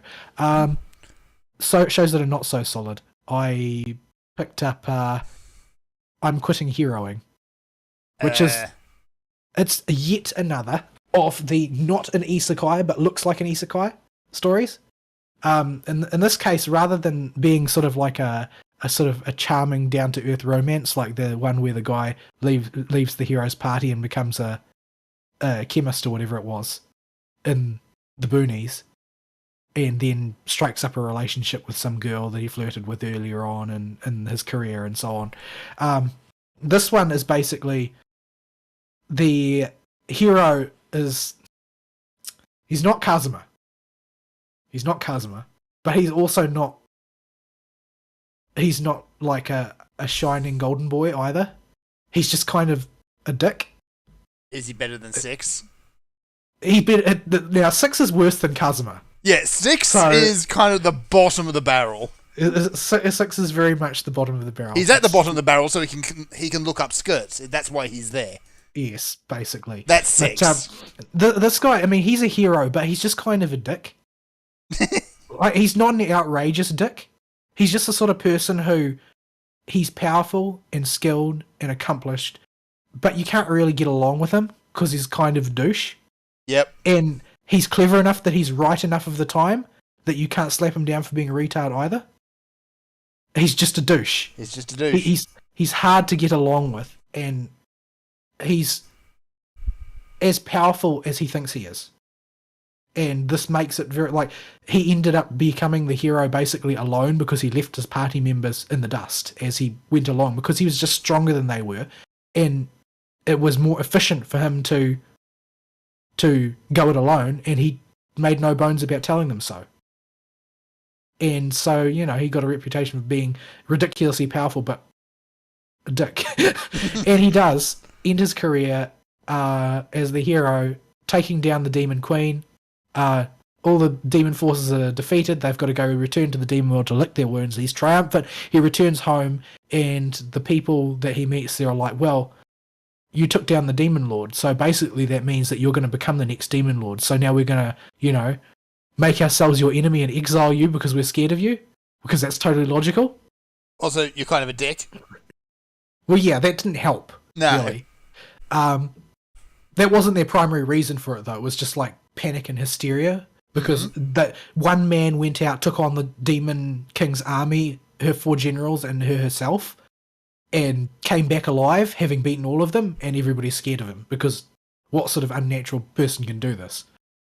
So basically, he ends up ostracized from society, and so he decides he's just going to sign up with the Demon King's army, because, I mean, he ruined it, and now they're desperate for personnel to rebuild. I love self-fulfilling prophecies. So he decides that he's going to petition the Demon Queen to join her army, and she's not happy to see him and tells him to get out. But because he was so overpowered, he didn't defeat her 4 generals in a mean way. Like, he didn't, like, butcher them or anything. So her 4 generals, they don't like him, but they don't hate him either. They're sort of neutral towards him, so they allow him into their ranks because he's that powerful, provided he can keep it under wraps and he's on a month's probation. If he can, you know, make really decent reforms to the Demon King's sort of military bureaucratic structure and get it operating better and help with the rebuilding process, then they will petition the Demon Queen to give him a chance. Because the 4 generals, like,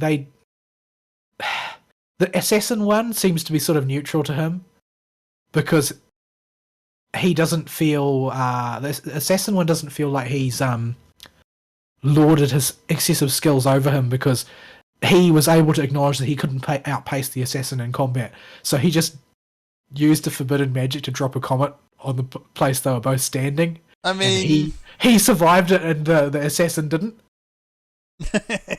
So, well, they both survived, but the assassin was defeated in the process. Like, that took it out of him. So he feels acknowledged enough that he wasn't spurned by being defeated.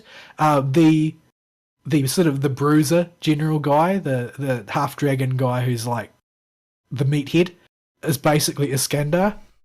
Oh, he looks like Iskandar as well. You beat me in a fight, therefore you're my best friend now.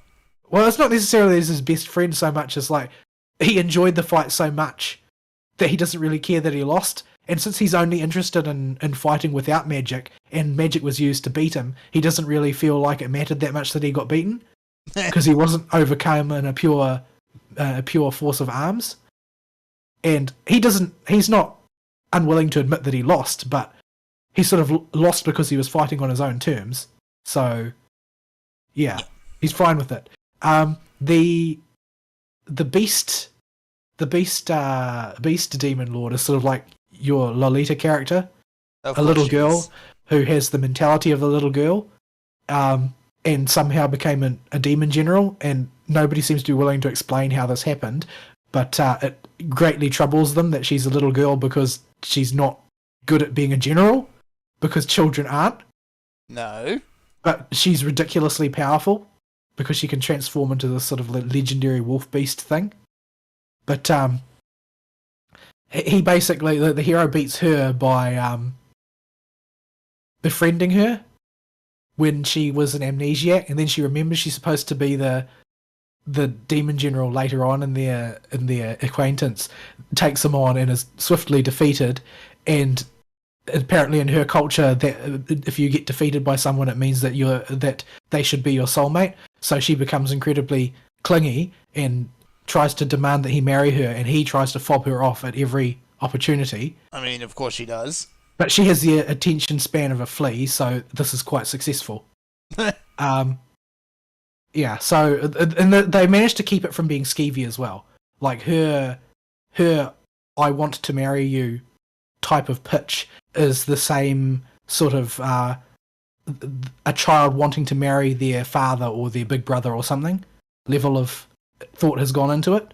Absolutely. I like this person, I want them to stay around because it's convenient for me and makes me happy type of thing. Mm-hmm. So it's not skeevy. They managed to pull that one off entirely without being skeevy so far. And the other one, the demon general that is the most apprehensive about letting him on is because she does feel humiliated having lost to him, because she thinks that he wasn't very fair, because she outmasses him massively in magical power and versatility, except that he decided to resolve this conflict by using a forbidden spell which nullifies all magic in the area, and then basically let her beat on him with her staff until she got tired and started crying. And he doesn't seem to think this was a dick move. But yeah, so at any rate, these four characters, they don't have sort of like a blood grudge against him. So they let him in, and he basically engages in attempts to improve the efficiency of the they explicitly describe the Demon Lord's army as one of those situations where a company has a few extremely skilled veterans who end up being forced to do all the work because it's more efficient for them to just do it themselves than to try and train other people. Mm-hmm. And he's basically he makes it his mission to try and reform the state of affairs. And honestly, just having the extra warm body in him seems to be as much of a help as anything else, because they don't have the time to train anybody, but he is lazy and flapping loose, so he can do that.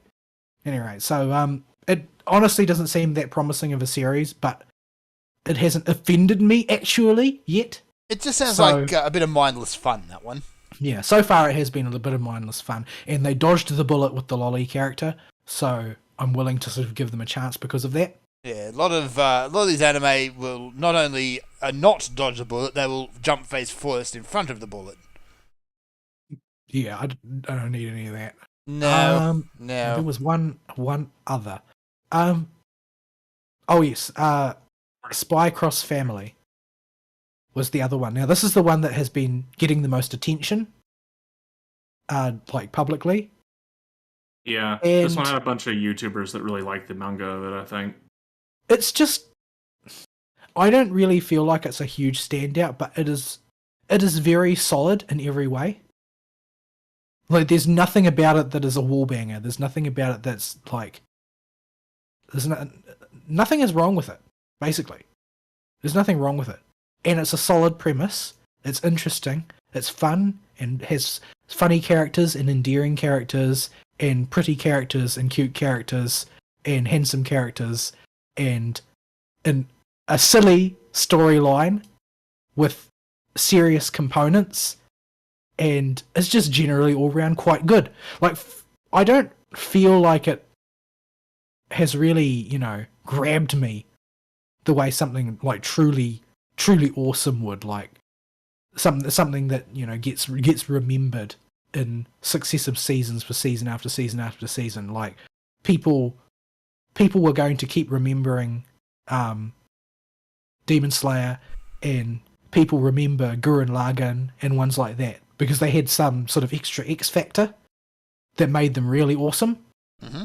Whether it was like a lavish animation budget or just sort of like an attitude that was, generally speaking, missing from other stories around the same time.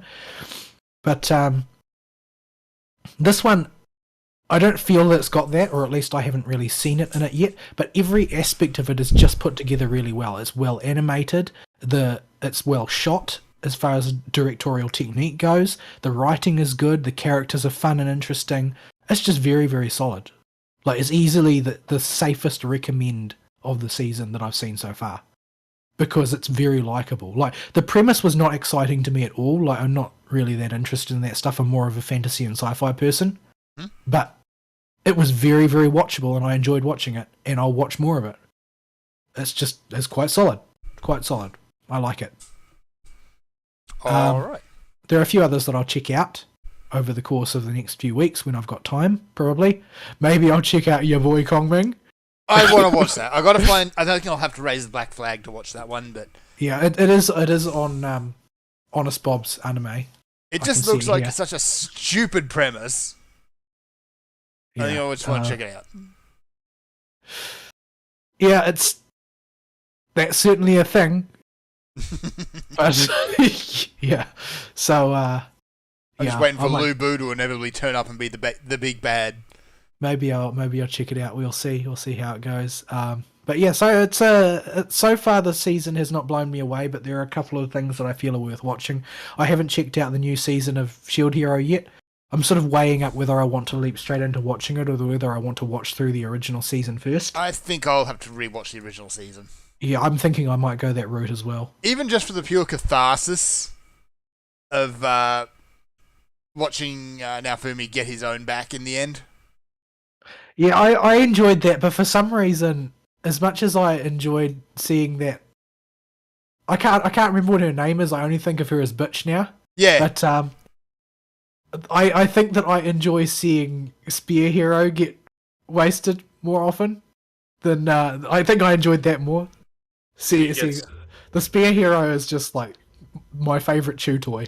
He comes in and he's trying to be like the generic anime isekai protagonist, which he sort of does until he runs into Naofumi. Well, he fails at it spectacularly, like all the other two heroes. Oh yeah, they completely miss the point of what they're supposed to be doing. Well, to be fair, I haven't read the rest of the story, but to be fair, didn't the game kind of get rigged against them? Yes, the church kind of screwed the whole thing up. Yeah, the way it was supposed to work was each nation in the world was supposed to call a council and decide which four nations would summon the which hero. Each nation was supposed to get one different hero. But Trash and Bitch. With the Whispers of Bitch, just summoned all the heroes to Melromark. Mm-hmm. So they didn't have the start. And normally, like, the Shield Hero would be summoned to the Beast Kingdom, where they have a good relationship with the Shield Hero. And Naofumi he wouldn't have got totally shafted there. Yeah. But that didn't happen. Instead, there was Bitch. There was Bitch. And then there was a lot of mad feminists about the third or fourth episode. Yeah. That was the thing that really made it popular, though. So I guess it owes a lot to the feminists. Yeah. Anyway, we are running against time, so let's blast through your I'm at the end anyway. All right. I don't have a week to talk about, so we can pretty much skip it. I did a whole lot of work. There was a whole lot of family shenanigans that would take too long to get into, and I'm trying to pull a company out and run it solo. It takes time. Yes, And it I does. spent what free time I have had poking at Monster Hunter World some more, chewing my way through Iceborne, and then going to bed and doing it all again when I wake up. Doing them fish. Yeah, that I will talk about this. There is one item on the crafting list in Monster Hunter World that will not remove the question mark unless you craft it. Mm-hmm. And most items are like that, but there's one in particular that's probably sitting on your list, and it's the Mega Barrel Bomb recipe that requires a great gunpowder fish scale. Yes. These fish, I was almost convinced didn't exist. Yes. Let me just, where's the live show chat? There we go. That's how long it took me to catch one. Yeah, and this is why I didn't bother. But I got it, and just every time I would go to Elder's Recess, I would always pick Camp 8 first, and go in with gunpowder fish bait at the bottom of my inventory on one of my loadouts, and check the pond for a great gunpowder fish. And then and then I would just go on my way and do the hunt. And this took at least like 70 hunts. Yeah. Is Plus the a fish whole lot supposed of to be river. that rare, or were you just unlucky? Apparently, it is a stupidly rare fish. The great gunpowder fish is notorious for how rare it is. Has it got any uses other than making mega barrel bombs? No, Nope. It is just to get that one question mark out of the stupid crafting list. What? Yep, it's dumb. No, because there are plenty of easier ways to get mega barrel bombs.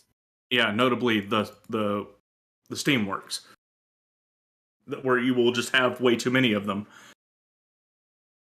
Or yeah, you can buy the large ones and then just go get gunpowder. But anyway, that was the only noteworthy thing. I did hit post Velkhana, so beat Velkhana, and did Black Veil Valhazak, and screw that boss. I hate that boss. I forgot how much I hated that boss, especially his dual blades, because dual blades need constant time to do damage. I was able to completely wreck that boss. And in fact, I had it down to an art. You just Yeah, bullied so- that dragon. Yeah, I got really, really good at it. Yeah, so with Black Veil Valhazak, it has the spore pods all over it, and those do constant pulsing AoE damage. And even with 100% effluvium resist, and I think that stuff does either dragon or water damage, but neither of those resistances I had were negligible. They weren't great, but they weren't bad. That stuff was shredding me. And then he has the move where he jumps up in the air and puts a dot on the entire area, forcing you to completely disengage combat and just GTFO out of there. Mm-hmm. And just wait for like 2 minutes. As a diehard greatsworder, though, that's just not an issue. It's just because you're not trying to maintain uptime for any length of time anyway. You get in, you do a big spike of damage, and you get out again. Yeah, if you can't sit on his butt, you cannot proc Elder Seal to stop him from doing his pulsing AoE damage, and you cannot shut his spores up, and you cannot reliably do damage to them because you're supposed to be have a lot of uptime on the boss with fast weapons. And the weapons I use are dual blades mostly, then sword and shield. I've adopted the long blade for this playthrough a little bit and been having fun with it, but it's still on the back burner. But the first two, my main weapons are fast weapons, and you need uptime on the boss in order to do damage. And you ain't got any uptime if for bosses like Black Veil and Kusha. Yeah. Master rank Kusha is the biggest pain in the butt. I remember I used to time out against Kushala a lot. Because he just wasted your time. When Fern came on, I was at the 40-minute mark in a fight and killed him at the 45-minute mark. Yeah. Like, it just, you can't flash pot him. He goes immune after like 4, I think, and Yep. he only falls out of the sky twice with them, so you can't get him out of the air. And when he's in there, you can't interact with the boss. He just sits up there. My dual blades ain't big enough to reach that thing. What am I going to do? Shoot the clutch claw at him and get knocked off immediately by the wind pulse? Yeah, I always bring bow for Kushala. Well, Kushala in World anyway, and Kushala is much easier to fight in Rise. They clearly went out of their way to alter the AI, so it just spends less of your time hanging in the air looking at you. Yeah, and he's an especially obnoxious in the air because he's not hard. You'll never die on Kusha if you have appropriate gear for the level. He doesn't do that much damage. He just sits there and doesn't even bother to attack you most of the time. Sits up He's there just all smug. In a tornado that you can't get anywhere near unless Rocksteady mantles up. Yep. So... Or if you made a special build that maximizes wind resistance. It doesn't even work. You have to get Wind Negate, which is only on the Kusha set. Yeah. Or I think there's a special pendant with it too. And there's one hunting horn that has it. Yeah, one hunting horn has it. Elder Seal then. Yeah. It's get your poison on him and Elder Seal him, and just hope for the best. He's just incredibly unfun to fight. Yeah, I've always run poison, so I don't have any issue with that. Yeah, that way, at least when he's up in the air, not fighting you, at least he's still taking damage on him. Yeah, he's just a right pain in the butt of a boss. The easily my least favorite monster to fight is world version of Kusha. Yeah, World Kusha's just a pain. Anywho, shall we jump on with this email and then immediately pee on a game? Well, should we go to a break, or do you want to just keep on? Just keep chugging away, because we don't have that much time. Okay. All right. I'll grab it, because I've already got it here. It comes from our good buddy Serathus, and he says, "Dear no excuses. As if 1,000 scales cried out in joy. So far, my stance on dragonflight, which is the WoW expansion, we'll come to that in a moment, is a very cautious optimism. They can't ruin the lore any further, and taking inspiration from Final Fantasy XIV regarding crafting and Guild Wars 2 with mounts is a faint glimmer of hope. But I'm not holding my breath. However, way to go, ruining the first non-combat intro since Kata with the 3-second flash forward that spoiled the cinematic. Seriously, whose idea was that?" I'll comment on that. We'll get through the email and then we'll comment on that. In more positive, news, I've been swallowed by yet another idle clicker. The Orb of Creation, where you try and recreate the universe from mana. It is not really a clicker or idle game. Progression is really fast. Most of the gameplay is using spells to buy upgrades or buffing your existing sorcery. Then you buy upgrades that upgrade the upgrades. Then you upgrade those upgrades too. Later on, you unlock alchemy, which runs fairly differently, and in a few hours you actually get combat. Fun and cheap if you want to chill and make a number go big. And most importantly, shout out to my brother for getting married. Hey! Congratulations, Serathus' brother.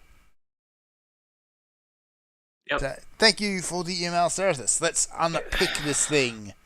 Man, clickers are like catnip to that guy.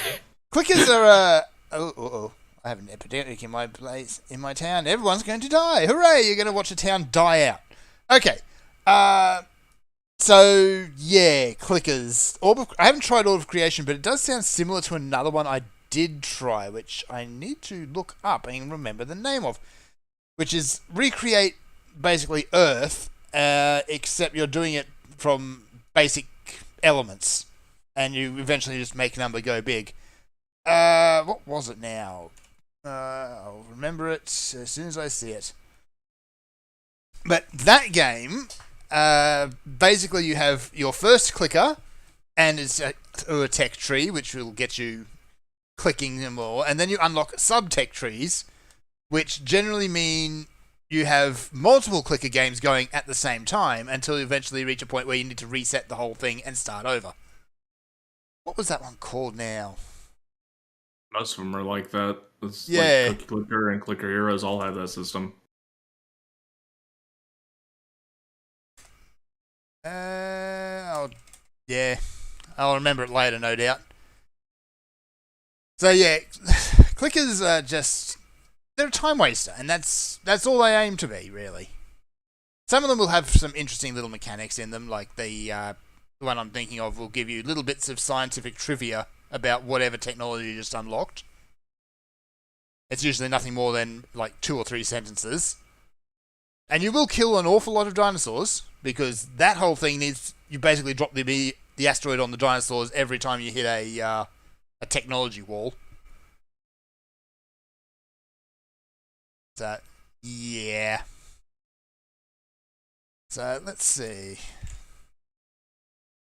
As for Orb of Creation, I've never actually heard of that one. So yeah. Unfortunately, none of us play clicker games, so it's No. it's just kind of a thing. Yeah, But if I had time to play clickers, it would just get dumped into gacha anyway. So Here it is, Cell to it's just my Singularity. time waster. That's what that one's called, Cell to Singularity. All right. So Yeah. Orb of Creation. Is it on Steam? Let's have a look. Yeah, here it is. Oh, it's a clicker and they want money for it. Yeah. Yeah. So, Yeah, I see want- what this is all about. They want $5 for it. Oh, I've seen this before. Yeah. It's what it is. If you can play them and they don't drive you insane, sure, go for it. I did the cookie clicker thing for like a couple days, and that was more than enough. And Yep. That was like a decade ago. Yep. Okay, now let us dive into the meaty thing. The WoW Dragonflight announcement, which they ruined. So, they mentioned the flash forward in the cinematic as being a thing that spoils it, but the problem with that is that cinematic doesn't show anything. Rockman goes up tower, grabs light thing, falls off tower, dragon grabs him. That's the whole cinematic. That's and the they cinematic. take 5 minutes to do this. Yeah, I It's don't the think most- I've ever been less inspired. So, yeah, my whole thoughts was, okay, that was cool. What just happened? I didn't even think it was cool. I just thought, I didn't have what? any thoughts at all. Yeah. Like it was just like it washed over me, and I'm like, huh. Oh. I Yeah. had to go flick through it again when you mentioned it before the show because I had already forgotten everything about it. Yeah. Like, WoW's cinematics are still visually top-notch.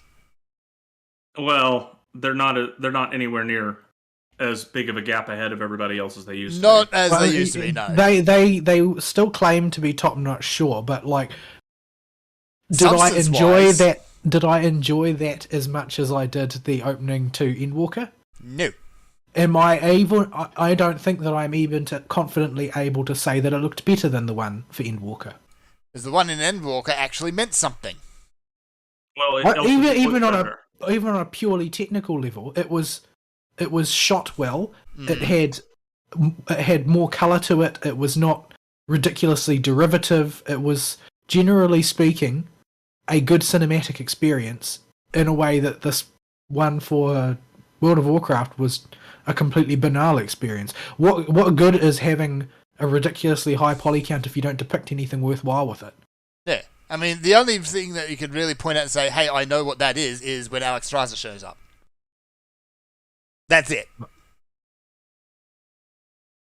But, I feel like, though, a lot of this stuff is taking place in an ecosystem that we don't have access to, because I think that a lot of people feel like they have had it to the back teeth with the whole Shadowlands ethos, where it is quite clear that Blizzard's head has disappeared up its own anus in their desperate attempt to be deep and edgy.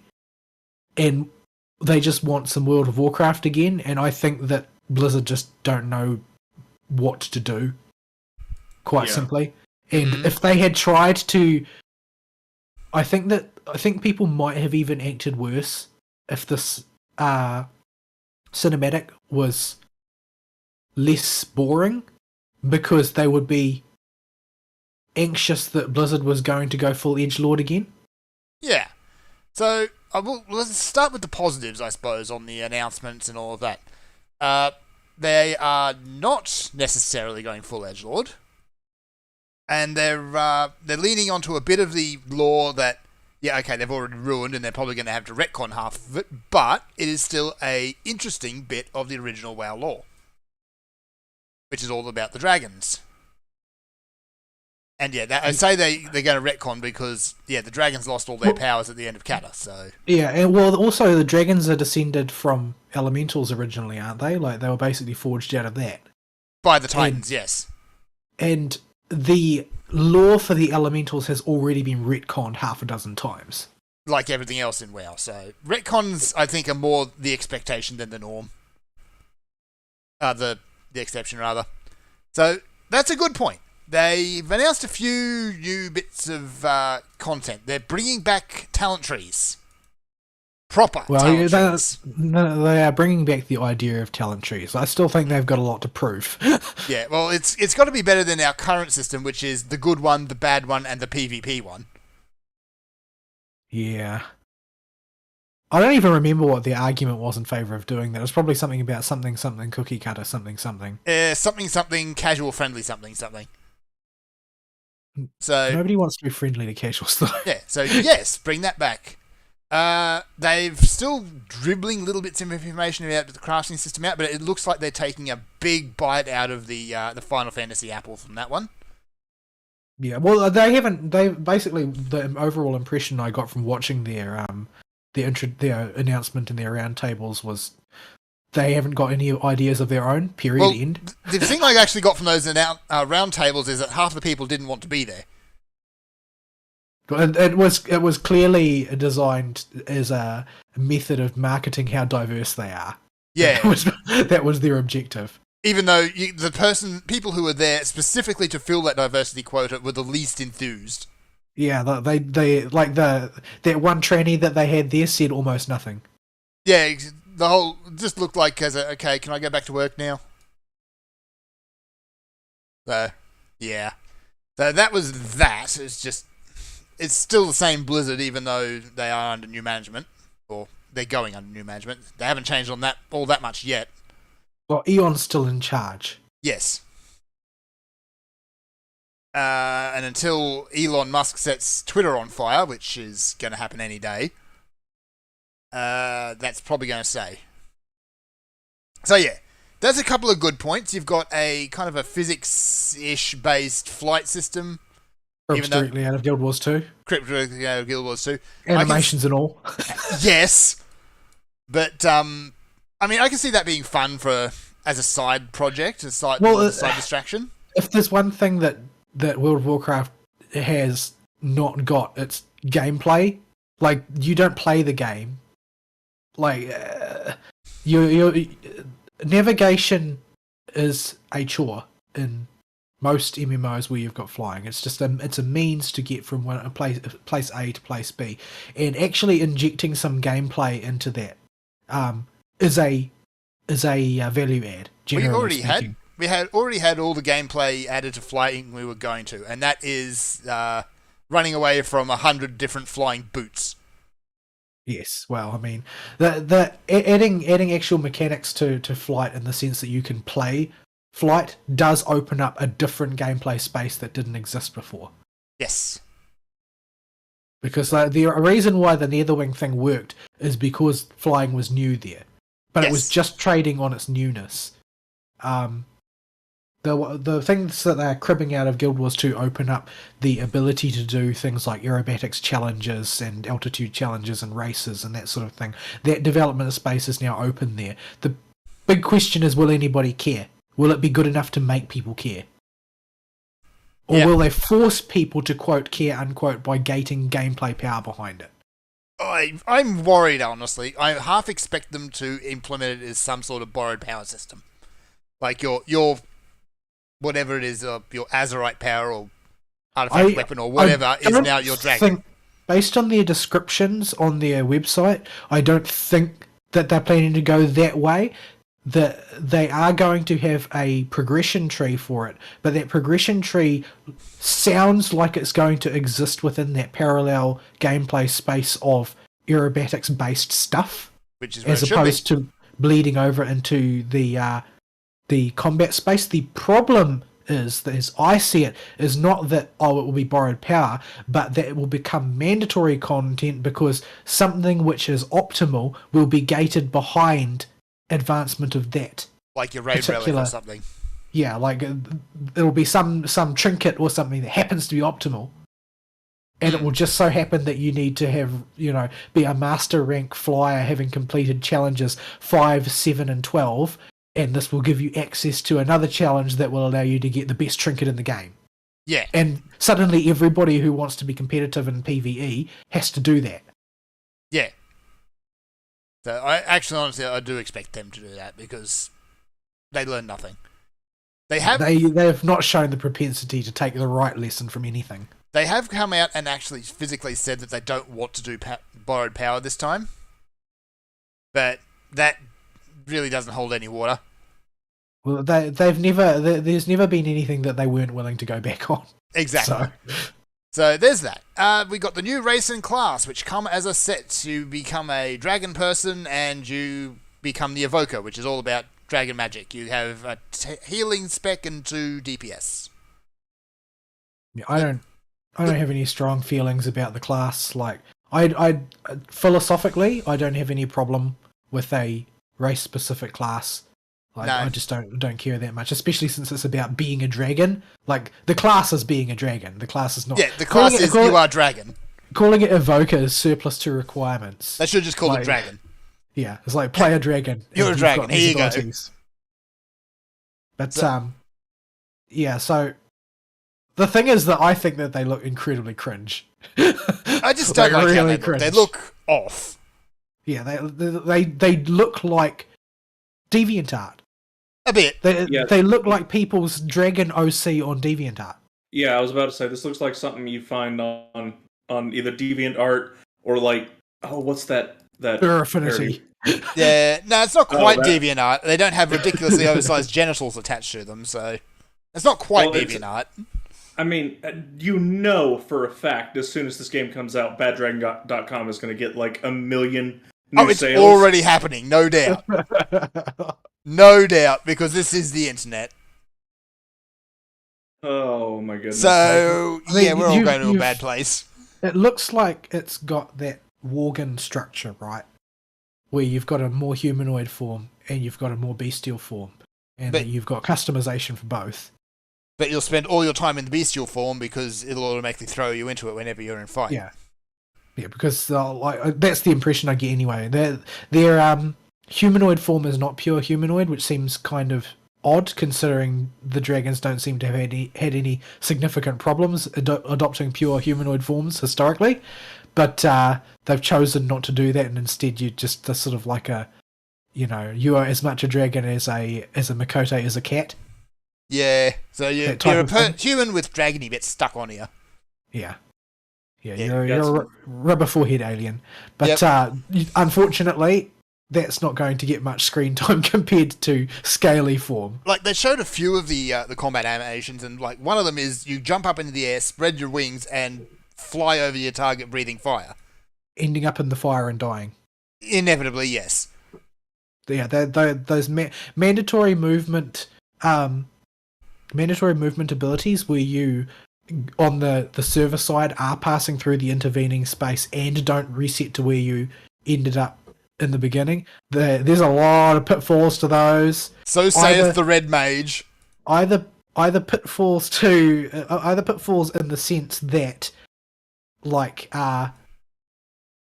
warrior charge and intercept tends to get you stuck on terrain and requires you to use slash unstuck a lot of the time, or things like demon hunter abilities that cause you to fall through the world, all the way up to simply jumping into hazards. Like, there's a lot of pitfalls to that type of thing. Literal pitfalls in that case. I think that to me looked like one of those abilities that looks cooler than it is useful. Yeah. Like, it's just like, oh well, we want to do this race fantasy thing of being an Ixia and having Deep breath filmus more. flames and deep breaths and that sort of thing. Like, yeah, I see what you're going for, but it doesn't look useful. Yeah, okay. AoEs generally aren't useful for anything but trash, and they're only useful on trash when either they're an upfront burst or a sustained channel. This middle ground is not useful. Yeah. So that's You- what they've you know- revealed so far, really. Looking at these character models in the video again for their humanoid forms, I think Rubber Forehead Alien is not where the inspiration for this came from. I think it's incredibly obvious if I just grab this random one I pause the screen on, and I'll dump it in live show chat. Oh no. Like, they just wanted to have a character where they could have their hairstyle from real life in it. That is the whole reason the characters look like this. That's disgusting. So, yeah. It doesn't. The thing is, overall, my problem with it is that they don't look good. Like, I flat out think that that's the case. They don't look good. They just don't. Period. Yeah. End. No, They look bad. They kind of look bad. Like, you know, I love me some dragon girls. I raised Kier. He made a level 100 twice, but Well, this is not cool.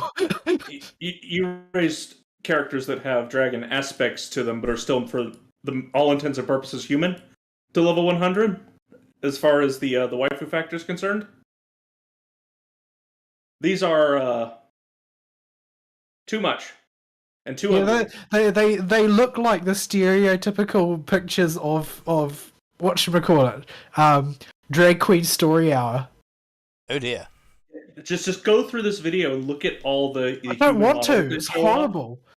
But Like, laying aside the fact that they're incredibly ugly, how does gear work? Yeah, Does they don't gear show only appear only on the form which you are never occupying? Yeah, it looks like the dragon model doesn't have any gear on it. Yeah, it's just like, you know, furry fetish underwear and that's it. Hey, congratulations, Yeah. you're naked. Enjoy. So, Like, yeah. everything about this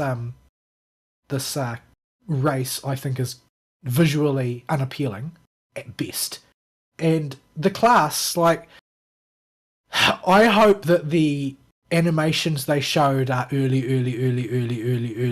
alpha, because they were unimpressive at best. They were pretty blah, yes. Yeah, it's I think it would not surprise me if your gear just doesn't show up on the dragon form, because they don't have the ability to pay the staff. Yeah, I don't think they can't do the job of rigging the gear for all of that stuff. It's just too much work.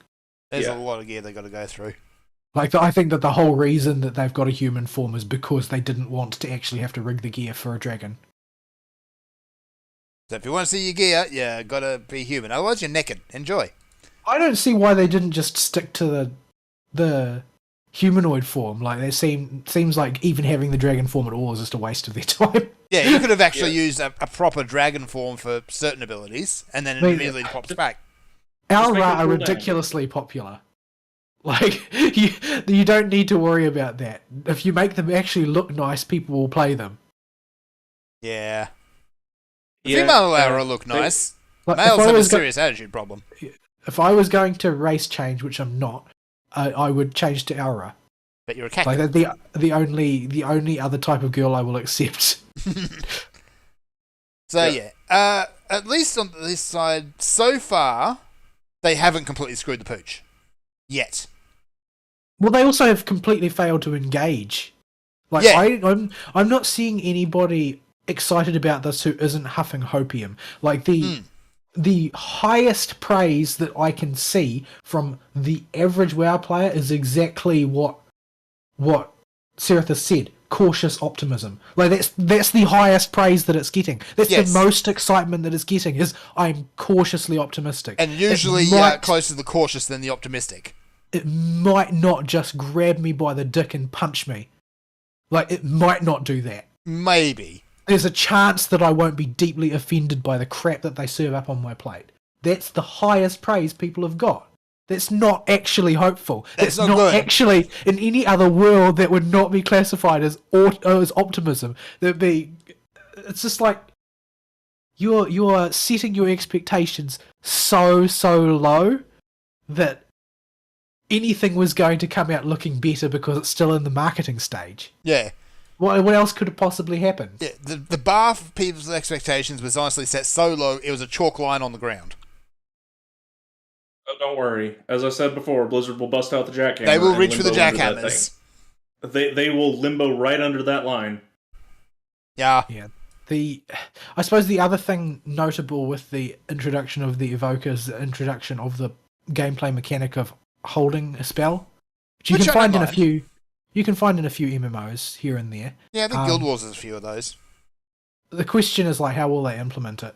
You If it's gotta just like, physically press and hold the button. yeah, because there are a lot of different ways you can implement that, right? It can be a matter of, you just press and hold it till it's charged, or it can be you have to press and then release at the optimal point. I hope they don't do that latter one, because that's very dependent on lag. That's true. It is very dependent on lag. However, that's the only way in which it's actually interesting. Yeah. Because if it just becomes, oh, well, you have to hold the button down instead of pressing it, you've actually not really gained anything. It does change the feel and cadence of play to some extent. Instead of tappy, tappy, tappy, tappy, tappy. But yeah, it does add a bit of fuzziness. Like the suggestion that you hear often is things like, oh well, this would make sense for something like aimed shot, where you hold it down and then you release it to fire. Well, that then creates a bridge between the player's action and the action being taken on the screen. Yeah, but there's a huge amount of fuzz around the timing for pressing a button and the timing for releasing it and what payoff you get from there. Because that's sort of like you're pitting your skill against the server. Yeah. And I don't know how badly they are actually willing to take that bull by the horns and penalise people who have bad connections in order to make their gameplay interesting. But if they aren't, then the gameplay doesn't actually become interesting. Yeah, you got to take some risks. You would also have to, if you did it like that, you would basically mandate every person who raids and has a class that has a held spell would have to download a mod that puts some kind of marker on the cast bar to show when their latency says it's okay to release. Yeah. It would be back to quartz again. And that tangents nicely, I think, into the last notable thing that they announced, and that is a fully customizable UI, which they stole from Final Fantasy. About time. About freaking time. Nobody's been using their old UI since vanilla. No, it's like, it's people old, stopped using dated, it's ugly. Yeah, everybody has been using Pitbull or Bartender or whatever for forever now because their UI sucks balls. Yeah, nobody uses the default UI in WoW. Even back in Classic, it was bad, and people had already replaced it with Xpearl and Bartender or whatever its oldest equipment. Bartender might have been around since vanilla. Actually. I think there was a version of Bartender around. Yeah, that's why they're up to like Bartender 4 or 5 or something now, right? Yeah. Yeah, they've been around forever. So they're they're giving the full custom treatment, and they're also bringing in a lot of features that mods normally add, like Xpearl's advanced cast bars and things like that. Yeah, well, basically they're doing what they always do, and they're like with Clique, how they basically stole the entire code. Yes. That's what they're doing. I mean, it's much needed, but I don't feel like they deserve any credit for it. No. Because number one, it's late, and number two, it's somebody else's work. Yeah, the most credit they can get is like about freaking time. Yeah, because I mean, it's not like they didn't do the research, and I am highly suspicious that they may not have even done the coding. Yeah.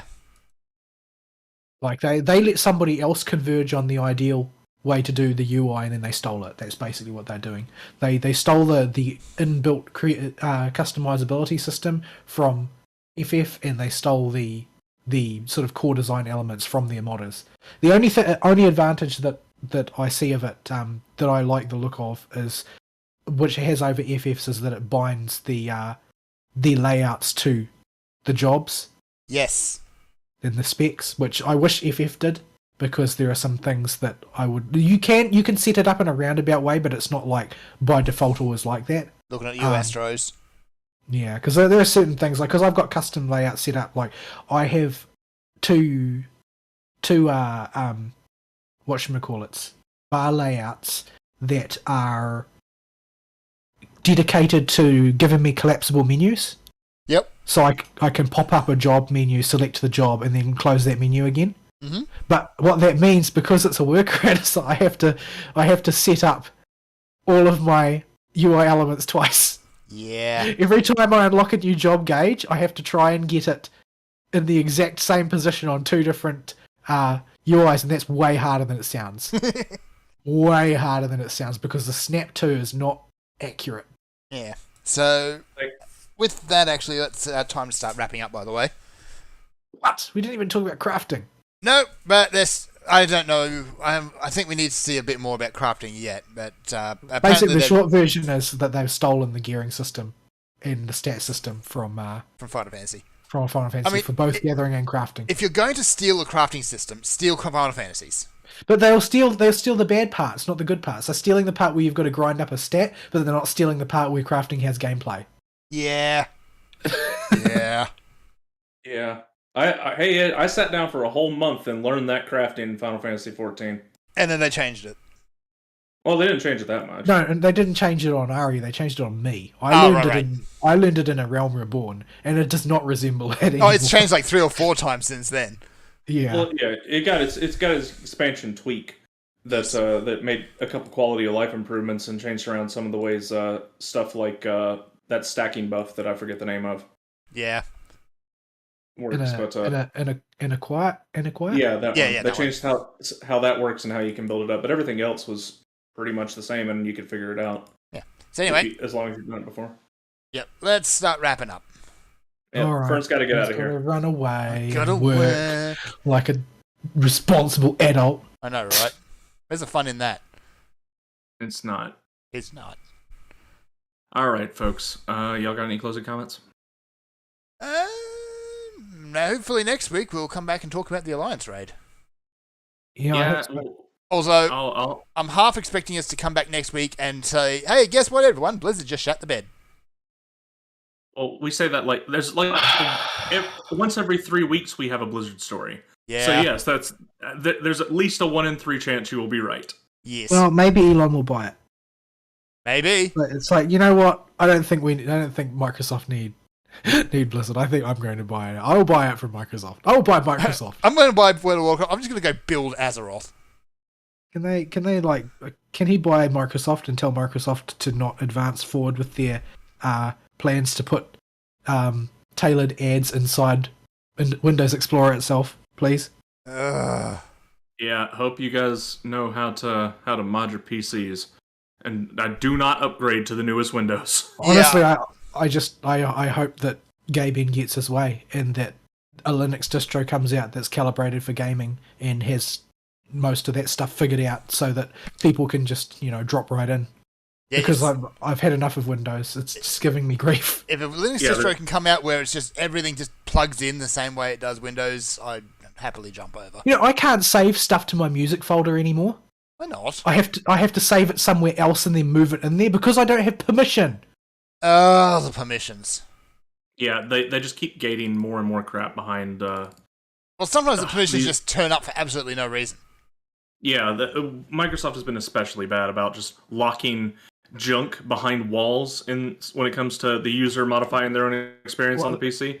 I think it's not just that though. I think it's that the registry system and the user profile systems themselves that are built into Windows are spaghetti code incarnate. Yeah. And so if you ever should transfer a folder structure from one PC to another, it will simply cease to work. Yeah, it freaks out and just locks the whole thing down. Yeah. Anyway. All right, folks. Fern's got to get out of here, so this is it for this show. We'll see you next week. Sayonara. Bye-bye.